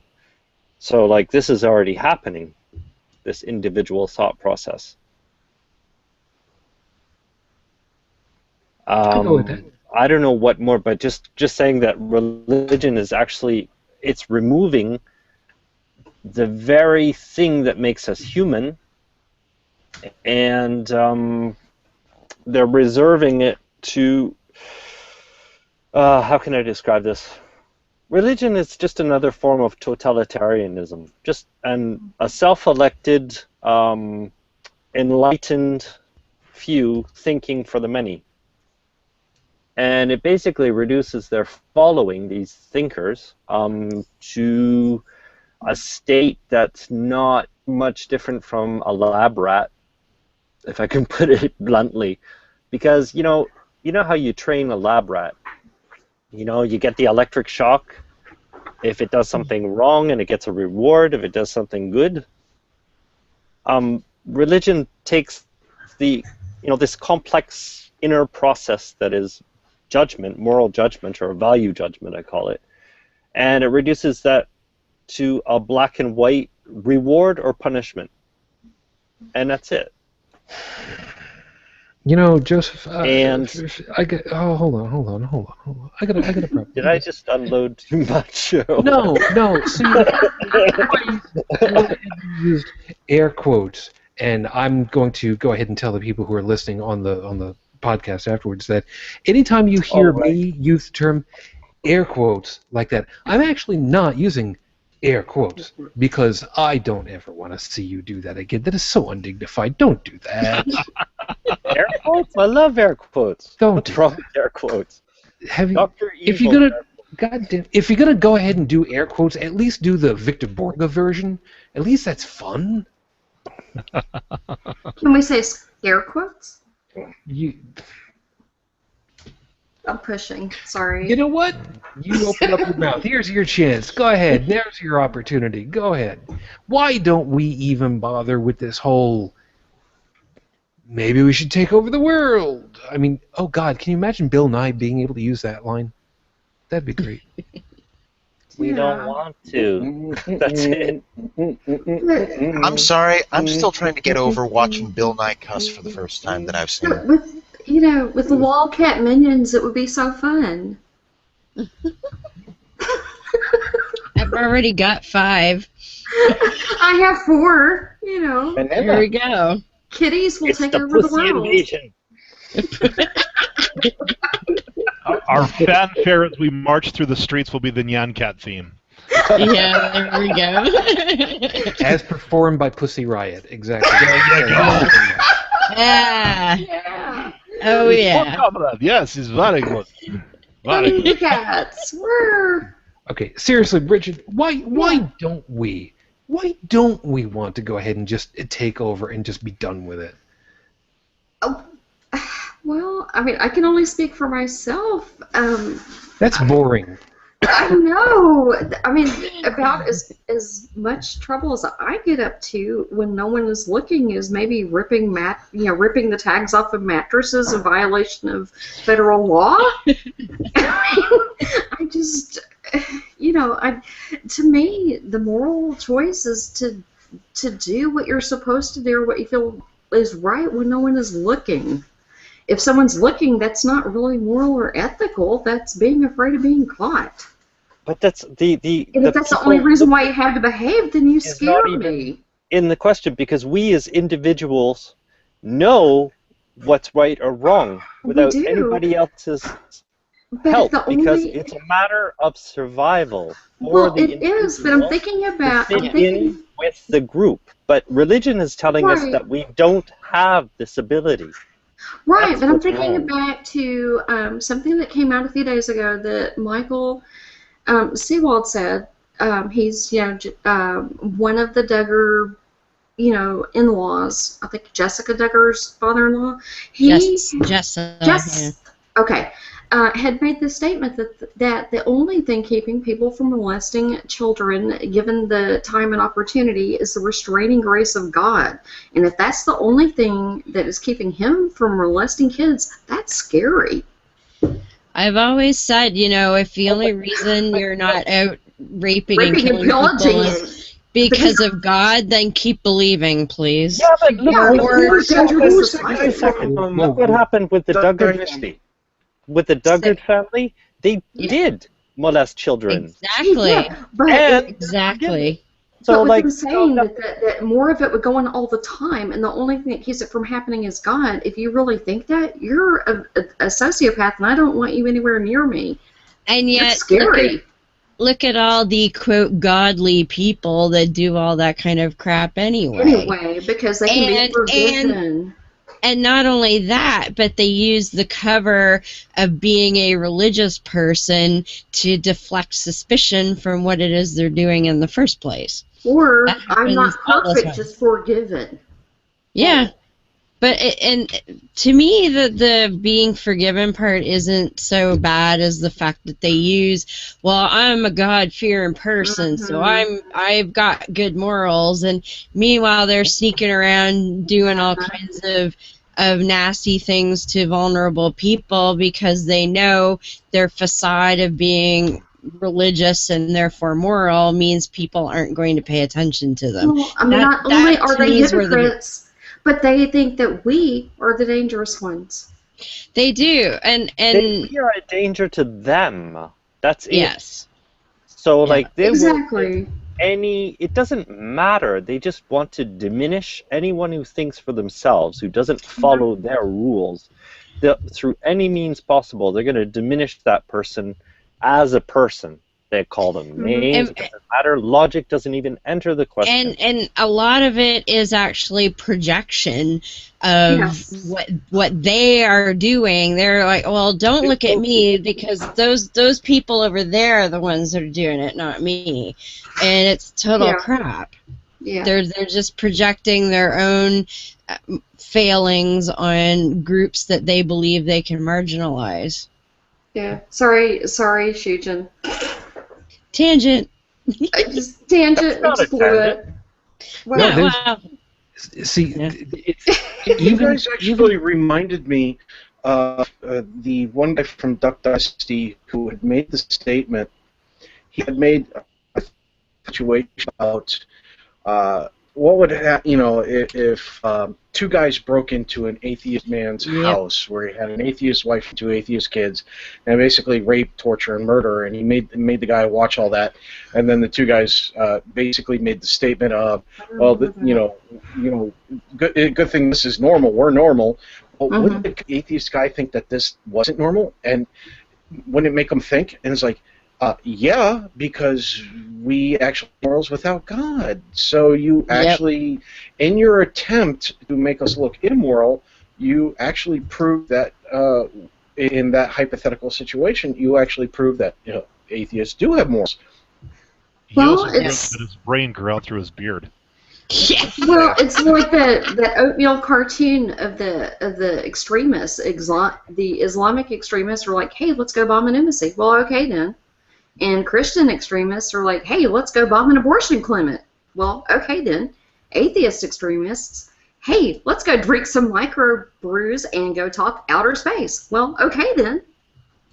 Or, let's go write a diatribe on a blog somewhere. Yeah, and atheists go are talk about hipsters. Carl Sagan. Yeah. Let's all jump on Google Plus and talk randomly about crap for an hour and a half. Right. Yeah. We're so scary. Ugh. And since we've got the last ones, I guess, Dallin, I'll give you your chance, and then Joey, I'm gonna give you, because we gotta get pretty close on this, because I'm starting to fade. This is not cool. Why don't we want to just go ahead and just take over the world? Wow. It's 39. You're getting all up there, Sujin. Now that I'm thinking about it, now that I'm looking at it, I'm looking at Dallin, and I need you guys to take a look at this. Try to imagine Dallin in a white Nehru jacket with a white cat in his lap, getting pet, scar over his eye. That'd be too hot. I can't imagine.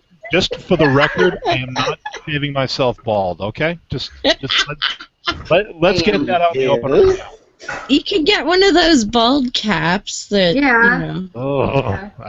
I've actually tried to wear one of those once. It was very uncomfortable. I guess told you and you could pass. Yeah, no, mind you, I didn't have a mullet at the time, but I did have a bi-level. Thank you, Seth. Hey, look, it was the early 90s. I was young. Okay, we'll cut I you some was slack. stupid. All right, sure. Okay, okay. Why don't we want to take over the world? I honestly, well, okay. this could be going off on a bit of a tangent here, but What else is new? no, I've shot a gun in my day. I've actually, when I was in cadets, which Nice is, youth. Nice which youth. was as close as I got to the military, I was asked to join the range team, at least for one day. Nice. This was my first time ever holding a live firearm. It was wasn't anything serious. It was like a bolt action 22. I mean, it was a target rifle. So, never having shot anything more than a BB gun in my life, here suddenly I've got a weapon that has the potential to kill someone, and I'm shooting through a very small pin sight at targets. I am 16 years old. No, I am 14 years old. Sorry. 14 years old, firing a live weapon for the first time in my life. On those 10 targets, I scored an 86. My commanding officer just about shit himself, because how does a kid who fires a rifle for the first time in his life score so well? I went home that night, and I suddenly realized just I had a small sense of what it was like to have power. I understood how empowering it was to hold that firearm. And in truth, it was terrifying for me. My own sense of morals said that this is not an avenue down which I want to tread. Thankfully, someone else came in and filled in for that last spot on the range team who scored higher than me, so I didn't have to go. And I think it's the same way here. Why don't atheists or critical thinkers or secular humanists or any one of us who is not religious, why do we not want to take over the world? I think our own moral code realizes how much power that would be, and we know that we as individuals could not temper ourselves enough to control it. Like to do the right thing. I don't think any one of us as an individual truly has the knowledge, the wisdom, or the sense of responsibility to wield that kind of power. Before I forget, I want to tell you, if I forget, I know where I want my closing to be, and it ties right into that. So don't lose that point that you just had there, because I may end up losing, because I got a couple of things that are running through my head at the moment, and there's something really important I want to tie together with that. Okay. Joey, since he went ahead and hit the power aspect of it all, I'm sure it can't be too far from you either. Why don't we want to take over? Okay, you being the exception to the rule, generally speaking, why don't people want to take over? Us people who have no morals or ethics or compasses or stuff like that. My first inclination is to speak as someone who is buying a used car. Why would I want to buy something that's already broken? Mm. Ooh. That's a good There point. you go. Good. Too simplistic? No, actually, that is That's actually right. rather sublime. Assuming that I'm actually using the word correctly. I don't even know. You are. Run with it. Thank you. All right, that's cool. Thank you. By the way, hey, Jake, if you're watching, I can English. Yeah. All right. The accent's not quite right, though. Sure. Yeah. Sorry, Nick. I apologize. I'm doing the did I Canadian just- thing right now. I'm apologizing. Did I unintentionally break somebody, or No, you have some time. Run with it, please. I thought you were talking to him? No, no, no. Well, that was just my first reaction. Now, if you want me to react on the power aspect, why do we not just take over the world? Well,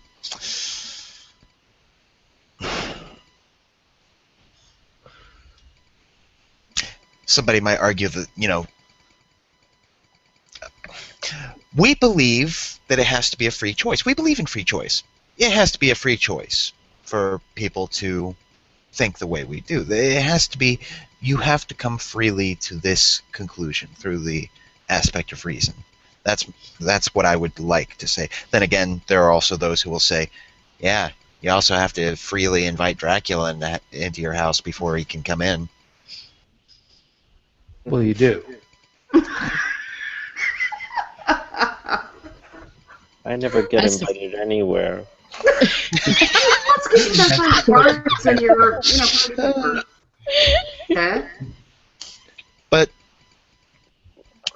on my previous note, yeah, why would we want to buy something that is already broken? I mean, yeah. I like to be optimistic and say that we haven't screwed ourselves over just yet. But you gotta take into account in my brain. You know what? We're gonna go there. We're gonna go there. Go. Strap in. This is my brain. Strap drew a circle, kind of. Podcast. He drew a circle, sort of. That's my optimism area. He drew a smaller circle inside, sort of.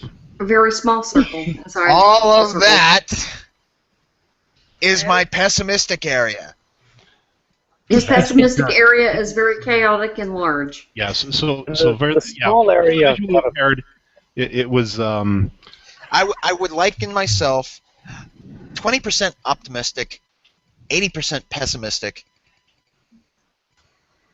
and I have to say, I wish I wish it was impossible for me to say this, but I have to say, if we haven't reached the point of no return on screwing ourselves over as a species yet, we're damn close.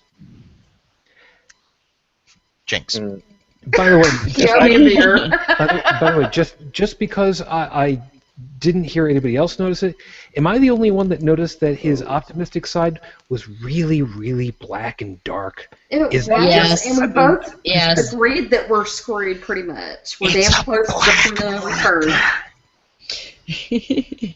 Yeah, but you're in sepia. He's in sepia, and it reminds me of a Kansas song. Actually, the point of no return. Excuse me, I am in warm. Thank you. Warm, okay.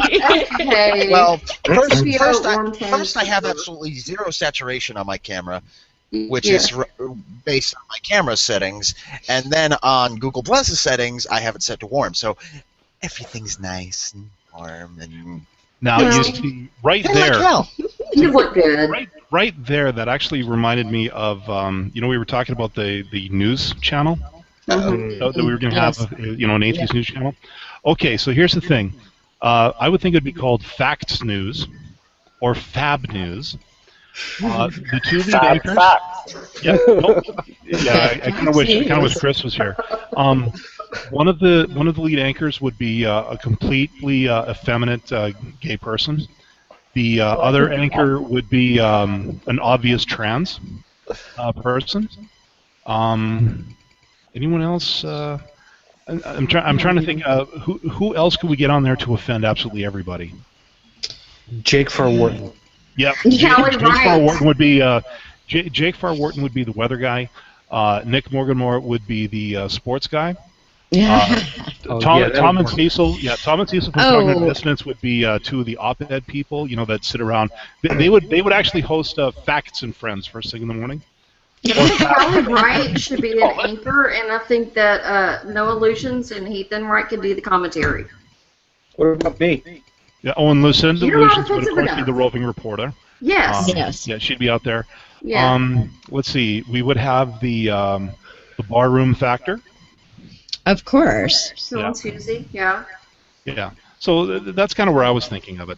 And for the down home segment, we could do, Bobby and Ashley. Yeah. There we go. There we go. Here's your lineup. Yeah. Oh, and let's see. Anytime that we have Pastor Manning on, like for Fox News, we would have Pastor Roy. Of course. Yes, we have to have Pastor Roy. I'd like to suggest a character. Why Why isn't there a gay redneck? I'd like to see that. We need to come up with one. Actually, well, most of them actually are. They're just all in the closet because that whole hypocrisy thing. Yeah, that's true. Yeah. All right. I bet you I could find one. Yes? I know one in Tennessee. If I could get him to come forward, he would be fabulous. Yeah. We'll see what happens. Heretic Woman, I know you and Bridget were kind of bouncing it back and forth a little bit, but I figured it's only fair that I specifically hit you and find out if you want to tit on this one as why don't we want to take over? Uh-oh. Because... Good enough answer. There you go. Well done. Playing games. Playing with the kid. Thank you. Because we're busy living life, we have better things to do? No, I'm just making her laugh and whatnot because if you look at the outfit that she's got, we got enough jiggle going on, and I'm enjoying this part of it. I don't know. I mean, I had a daughter that just turned 18, so like I'm busy living life, and I'm playing activist, and I'm politically That involved. explains and, the music. And I'm and I'm trying to like bust up the patriarchy and get Vicky Garrison's back, and round up the posse. I'm busy doing things. Okay, I've got. Hold on a second. Wait a second. Yes. No, in all seriousness, a second before we go past this, I'm going to miss it. Just turned 18, you said. Yes, today. All right. First off, congratulations on getting her to survive this long. Yes. I have. You guys know full well. My daughter's 12. She's going to be 13 this summer. Yeah. Queenhood is hard. Oh my gosh. It is, and parent to parent, teen to teen parent. Is she single still? Who, my daughter? I mean, I'm single. Oh, and yeah, she's, yeah. I mean, it'd be a good way of, getting Oh yeah, yeah. Okay. Yeah, she doesn't like older men. Heretic Woman, go ahead, because Yeah, Posse's got your back. You want to talk teen stuff, I'm here. Sure. No, I actually was waiting to set her up with me. Heretic Woman, why don't we want to take over? Stop jiggling. Stop making me laugh. Yeah, like this. That is my tagline. Posse's got your back. Okay. We don't want to take over because I think we recognize that being sort of the out group, if the powers that be decides to squash the out group, it could be us just as much as anyone else. And if we step in and do that, then if we happen to lose that power, that could turn around and bite us in the what. We'll just go with the generic term of nards. Is that nards? Okay. Word, right? I was gonna say gluteus maximus, but We'll go with the nards. Nards is more cringeworthy. Okay. Bit in the nards. Sure. There's a thing about that. Really quickly. Also during this past week, there was a prom for homeschool kids, and one guy wore his grandfather's kilt, an actual honest-to-God Scottish kilt, and was kicked out because he was wearing a dress, and they didn't want him getting picked on by the other kids. And when I read that, all I could think of was Granddad should have dug himself out of the ground and kicked those sons of bitches in the nards because they deserved it. But further I to can the only point, dream. when's the last time you picked on a Scotsman without serious repercussions? I think in all of history, this is probably the very first time it has ever happened. And I think it was just because he was being a nice guy. Actually, there were two recently, Shujin. I saw one in the Daily Mail and another one. I know which one you're talking about, but there's been two this year. Apparently, it's pick on frickin' Shujin tonight, and go ahead and tell him what he's talking about. And all tonight. It's pick on the kilt-wearing dudes here, apparently. Men in kilts, man? I could look at that all day long. I could too. But apparently it's a thing this year, and it was two different states, and I'm like, people, get over yourselves for one, it's a heritage thing, and for two, they're, people that they're honoring would own your ass. Yeah, Tech, really quickly, what was it you were trying to squatch in there? Oh, nothing. I was just singing the Scotsman song. And David Fitzgerald would have a few things to say about that, and so would his alter Kilpatrick. Okay. Shameless plug for Dave Fitzgerald. There you go. I have to ask him that. Yeah, please do. Okay. Dallin, where was it that I made you stop off at? It was about wielding power. Okay. Okay. Thank you. All right. So I'm gonna wrap this part up with the whole why don't we want to take over, and it's not going to sound like it makes sense at first, but I'll show you how it does. This past week, if you were watching me over on, again, social media, you would have seen Tiny Tribble had a display that she had to put together. Everybody in her class was doing a display. They got information from a nonprofit organization and a charitable organization, I should say. And they put together a triple fold board, and they had information, and they made their pitches for their groups, and there were a number of them that were doing for, like, the Wounded Warrior Project, a lot of them for that, I get that. And some were doing for Roswell Park Cancer Institute. Okay, I'm on board there, it's cool. There were a couple that I couldn't quite figure out. There was one I'm going to talk to you guys about off the air that I thought was just wrong. Now, Tiny Trib did the Freedom from Religion Foundation, and that worked out to be really nicely. She didn't get any real problems. She said that she got a couple of disapproving looks, but overall, everything went well. That's not the part that puts us together. What puts us together is one of her friends who had come over and was talking with us a little bit. And at one point I saw her, they mingled around in the cafeteria where everything was set up. And then said friend came over, and I noticed that she had a wrap on her arm. And I asked about it. And it turned out that it was what I had feared, that she had damage on her arm. And yes, she's a teen, and yes, it was not accidental. That's as far as I'm going to go with it, because there's nothing more to be said. Yeah. I kind of had that feeling, but I didn't want to assume. I have had this thing that I have promised myself since high school, so this goes back quite a ways, yeah. I will only ever give someone one piece of advice, unsolicited, and if somebody wants to know more from me, they have to intentionally ask. So I told her, when you start to wonder about how well you can take care of yourself, think for yourself, what would I decide to do if I wasn't feeling in the mood that I'm in now, in this particular strong emotional feeling? How would I think about something? How would I feel about something? How would I decide to do? And then follow that. Not what you're feeling in the moment. Don't do what you're thinking about in the moment. Think about it from external as much as possible from what you're feeling right now. And she took that on.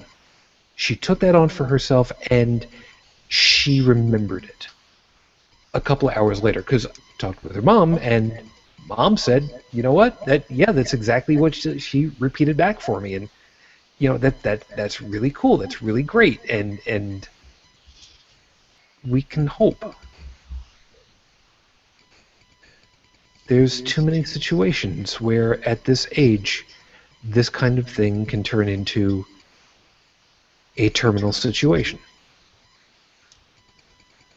If I were religious, I would be saying you shouldn't be damaging God's temple at the risk of burning for the rest of whatever. You will upset everybody because you will be making an abomination of yourself. You already have, because you scarred your body. And isn't that covered in Leviticus? Yeah, I'm pretty sure that it is. So by some aspect, she is already an abomination unto God, she would feel worse. She would feel guilt. She would feel embarrassment. She would feel humiliation. She would feel hopeless. Why don't we, as atheists, as freethinkers, as secularists, why don't we want to take over? That's why. Because we want people to empower their own damned selves. We don't want to dictate what their empowerment, what their abilities, what they should be. We find value in people being able to determine for themselves what they are best at and what will fulfill them, because we're not inside their brain. And chances are, we probably never will. She has the possibility of an incredibly fun, fulfilled life ahead of her, with joy, with sorrow, with sublime feelings of gratitude, or incredibly ice-bone-chilling fear. But it won't be because somebody has told her that's what she's supposed to feel. We will simply tell her, we'll guide you, we'll tell you what's liable to be ahead of you, but it's all up to you. You get to make the choice for yourself. It's not our life to live, it's yours. You better good and goddamn live it. Normally I'd go ahead and close this out, but Joseph, I'll give you the couple of seconds to go ahead and make whatever point it was you wanted to do. I just wanted to say one thing. The whole point is decide for yourself, and then let's decide together. Good. And I'm very proud for that. And for my daughter and the friend, please forgive me for even talking this much about it, but I sincerely hope you understand why I used the example that I did. I will not give up any further information other than what I just did, because your privacy is yours. I'm not giving any more than that. And on behalf of the entire panel, and I'm sure they will all agree with me on this one, we hope the best for you, hon. Please, please, please, please, please. Please remember, there is so much ahead. Don't screw it up with just a sudden moment of bad choices. We really want the best for you. With that, it's time to give it to a close. This is one of those times where, as usual, I would say, we don't just try to get to an answer. We try to go ahead and flesh out so much of the question, and with any luck, we hope that it has been fulfilling for all of you and giving you something to look at, some perspective, because that's the entire reason for doing all this. Perspective is so important. We hope that we've given you all a little something extra to think about. As always, everybody, thank you so very much for being on with me tonight. Bridget, welcome back again, and good morning, hon. Thanks for being with us. Thank you for having me. Anything you want to plug? Find something, please. I don't, other than the other people that I've already mentioned. I did start a new blog that has to do with speaking out on mental health issues and against patriarchy and things like that. Called Between the Wheels. Come find me. I'll be glad to see you. And where would people find Between the Wheels? At www.betweenthewheels.wordpress.com, or they can find me on Facebook. I'm trying to think of the person to find me because I'm new at WordPress. BridgetPitch.2112. It's a shout out to Rush. Woo!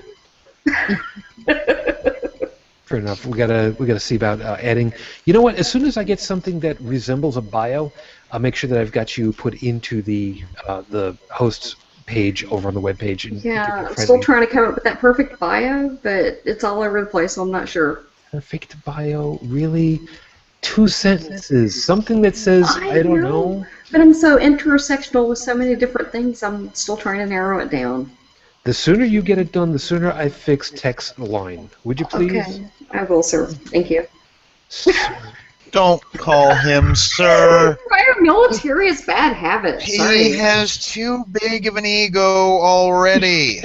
I know, but I'm still trying to get over starching uniforms and putting creases and everything. It's a thing.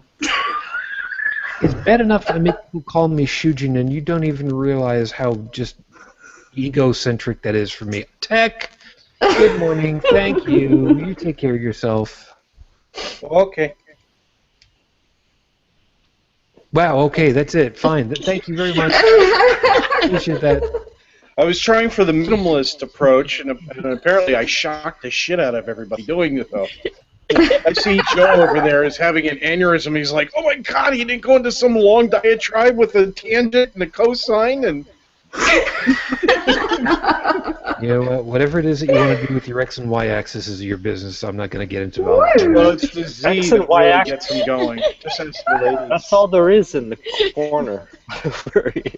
Exactly. To be a true corner, it needs an X, Y, and a Z. We'll come up with... you know what, Dallin, go ahead and correct him on his Z pronunciation, and good morning. Z. Yeah, you guys all know it's Zed, at least from up here anyways. Wait. Yeah. If Z is supposed to be pronounced Z, does that make the music group ZZ Top?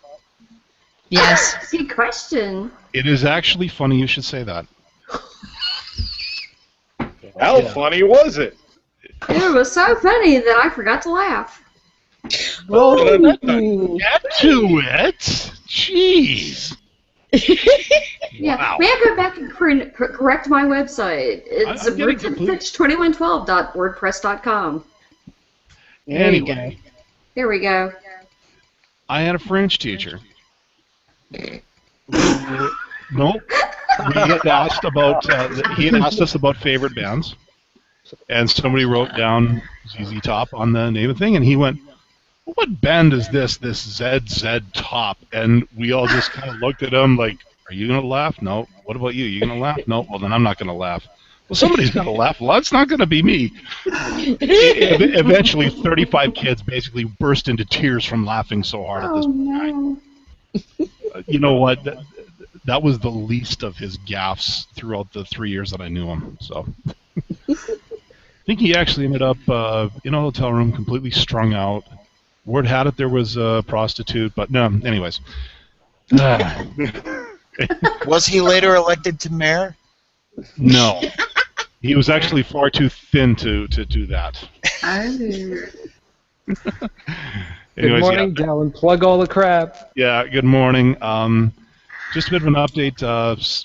I'll be working tomorrow on getting some more of the content up, or more of the audio content up to the site and to the feed this weekend. As well, if I'm very lucky, this little icon down here on my bar, that will also be updated this weekend if all goes well. And for the people who can't see it? Right. That the audio course, or the icon, is for the podcast novel that I'm working on called Outcast, which you can see or find and listen to at outcastnovel.yo5.ca. Also available on iTunes. Yeah. Good luck. Here's hoping. I'm rooting for you. Yeah, it's been a long time coming so far, so proud. I'm very proud for it. Yeah. Great. Joey, I'm catching up to this. Brain is starting to get squishy again. Good night, Joey. Good morning. A likely excuse. Good morning. Okay, No, I that's have great. nothing to plug. That's fine. That's cool. I'm sorry. You remember what it's like, 52 hours being awake? You remember what it's like for the next week or so? Kind of squishy. Yeah, brain? he's got nothing to plug. They've already sewed up those holes. Oh, Tech. That's for all the sitting in the corner crap. Oh, Tech.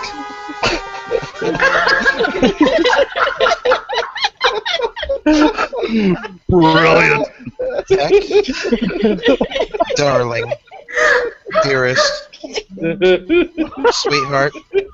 Don't forget Bubble. Yes, pudding Love of butt. life. Don't forget Bubble. I feel the need to remind you. I may now be a civilian, but I am nonetheless quite heavily armed. Tech, I've seen the closet. He knows that of which he speaks. You have a very specific Heavily skill set. armed, but you have to find me first, and I am very good Not with that quiet, difficult. edged things. Yeah, just imagine how deep he can get into that corner. I have one word. Cable 3. Just ask the ladies. Rounds. That's all I'm my going to say about that. People cannot smart. That is true. But I do not think they cannot smart bullet.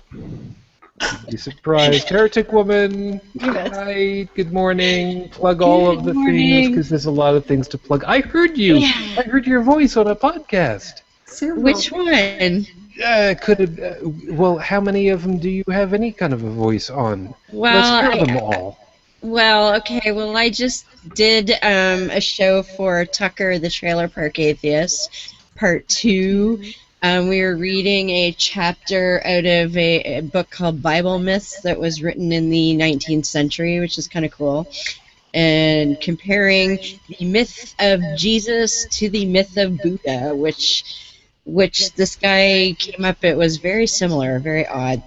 But yeah, so I just did that for Tucker. Of course, then there's My Secular Savior at mysecularsavior.com. My co-host is going to be at the Imagine No Religion next weekend, so once he gets back, then we're going to look at doing a live episode for episode 8. Then, of course, there's Beyond the Trailer Park, which is going to be live Monday at 9:30 p.m. Eastern on YouTube at the Beyond the Trailer Park channel. And this week we are having Ms. Susie from Barroom Atheist, and we're going to talk about what tipped you over the edge into disbelief when you were a believer. So that's going to be fun. And I think that's it for now. I believe I heard your voice for Mr. Q. Mr. Q? Wasn't that your voice? On doing what? Some kind of a plug for Coronify Me in the middle of the show sometime? Oh, I did that ages ago. The Patreon?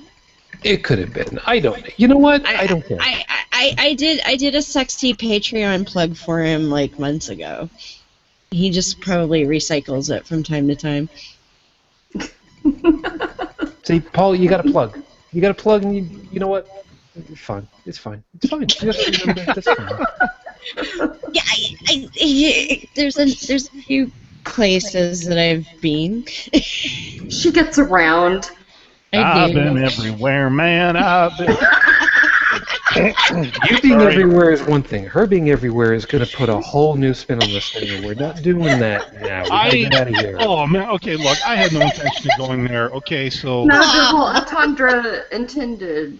I mean, Hey, usually that's yes, my but job. just not this time. Yeah, whatever. Good. Joseph, good Yes. morning. Thank you Good very much morning. for actually surviving and not yelling at me for a pee break. Yet. I've got nothing to plug, but the Atheist on Air show is on tonight, and I don't know what's happening there. But they're on tonight. Mm-hmm. Cool. So we should collect on behalf of all of us over here at the crew. Cash, you take care of yourself, man. We're gonna go ahead. We'll keep the light on for you, but We're just remember, fans. we're fans, and more importantly, we're family. You take care of yourself. Absolutely. We'll be waiting for you. We'll raise a couple glasses for you Blood already. test pending. Yep. Just remember one thing, and I've said this on various different occasions for various different things. We're here for you. It's not the other way around. Your duty is not because we're here. Your duty is to you.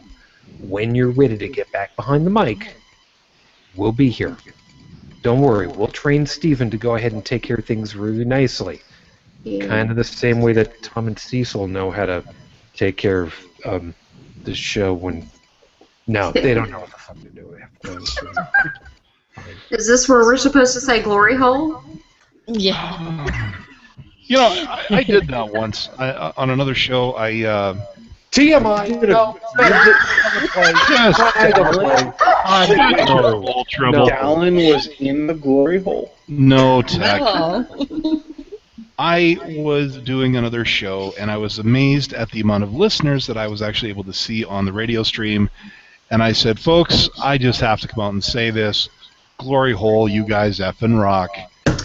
And the response largely was, WTF did you just say? that was good. I'm like, okay, I'm obviously talking to the wrong crowd here. Yeah. You need to be more active in the community so you get the inside jokes Yep. Yeah. Yeah, and the no, references. this show and these people were of the sort that if I started soapboxing on something like that, it would have turned into a real debauch. And this is the exact reason why we started this whole thing in the first place. Yep. That and plus to piss off Frank. Thanks, Frank. Good job. Who's Frank? Frank is the reason why this show exists. Oh, well, thank you, Frank. Thank you, whoever the hell Frank. you are. Frank. You know, I almost, honestly, Susan, I thought you were going to say for a second there, Frank is the reason for the season. No. No. No, very, very, very brief. Frankie got pissed off at me on Facebook because I posted right around the Easter time of how I was a better father than the Yes. God of the Bible. I remember. And he freaked the fuck out. Thank you, Hey. I Frank. remember that. It's true though. Mm-hmm. You know, here, if you think about it, if Frankie is one of those people who thinks that God works in mysterious ways, and by Frankie freaking out caused you to create this show, then Frankie's actions were God's works to create a show to make sure that Frankie understood that, yeah, you're not getting it. You know what? I haven't thanked him in a long time, so Frankie, even though you're not following me on Facebook anymore, way to go, dude. We should make. Oh, Susan, we should make a video thank you card from all of us here at Holy Crap and post it all over Facebook. Thank We you, should. Frankie, for Hey, his I got a better idea. inspirational words that helped to create the show. I got a better idea. Reason and understanding to many people all across the world. No, here's one. I You would know love we were to. talking about. You know how we were talking about Holy Crap T-shirts a while back? Oh, Okay. Send them one. Just no. Well, okay, we can do that too, but we have the logo on the front, you know, so that everybody we walk around like, hey, look, it's Holy Crap. On the back. Thanks, Frank. But could we also add other names to it? I would like to thank a couple of people for why I'm here. Susan, thinking about this, we've got a topic for an upcoming Thanksgiving show. We do. Who We do we do. thank for being on this show? I would love to run with that Thanksgiving. Let's do that.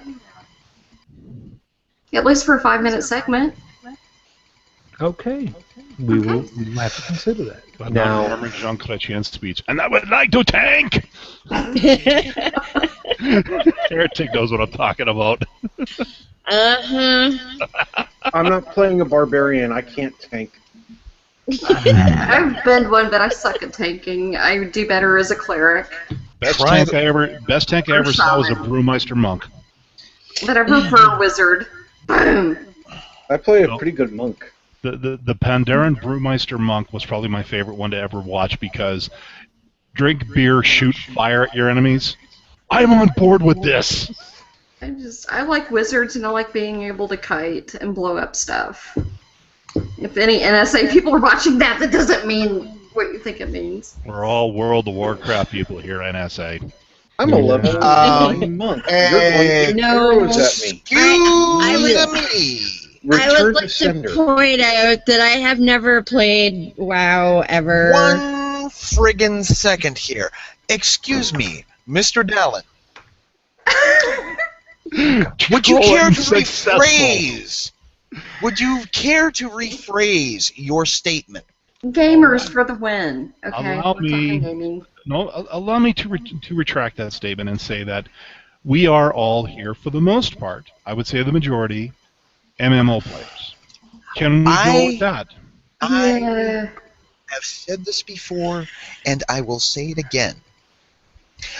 I have watched too many people destroy their lives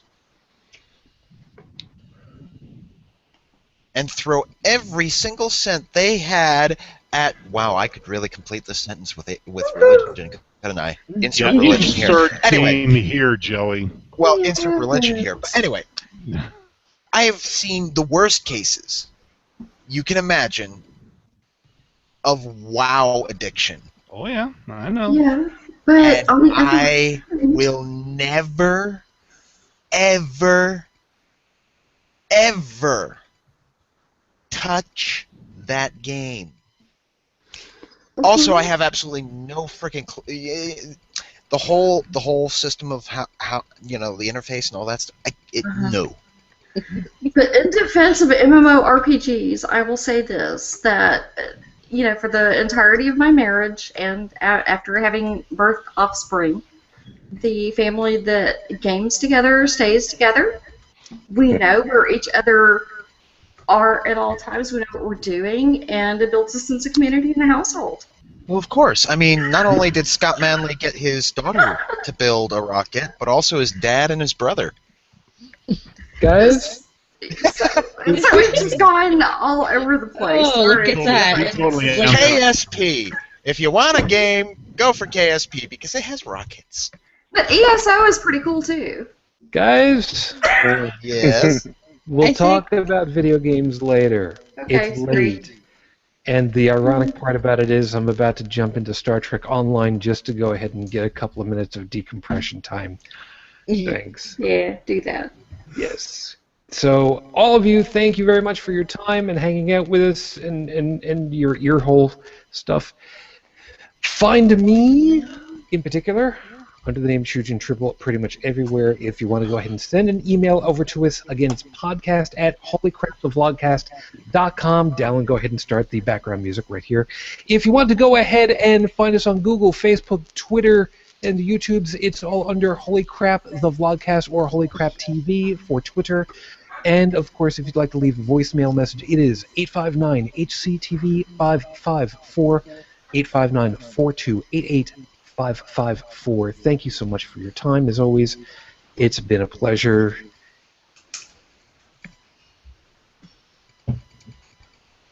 I was on the Imaginary Friends show. I will be on the Imaginary Friends show this week, 258 and 259. It's about freaking time, guys. In any case, thank you guys so very much for hanging out with us, and of course we look forward to seeing you again very soon. As always, I wish you all the peace I no longer have. I wish you the strength that I've learned. I wish you well. And, of course, as always, for my wife. It's 10 years on. Matane Fujin. I love you and I miss you. Dream of me. Oh, and last item for everybody, before I forget. I am currently in the push for getting donations as well as virtual riders for the Ride for Roswell, which is going to be coming up next month. Please look up the group in rideforroswell.org. Please look up the team, End of Cycle for Sarcoma. Find the event information over on G+. find me under G+. You will find the event over there for Ride for Roswell. And please consider donating like your life depends on it, as General Zod went ahead and retweeted for me, and thank you, General. Until the next time we get together, everyone, thank you, as always. And before I go ahead and hit the wrong button, good night.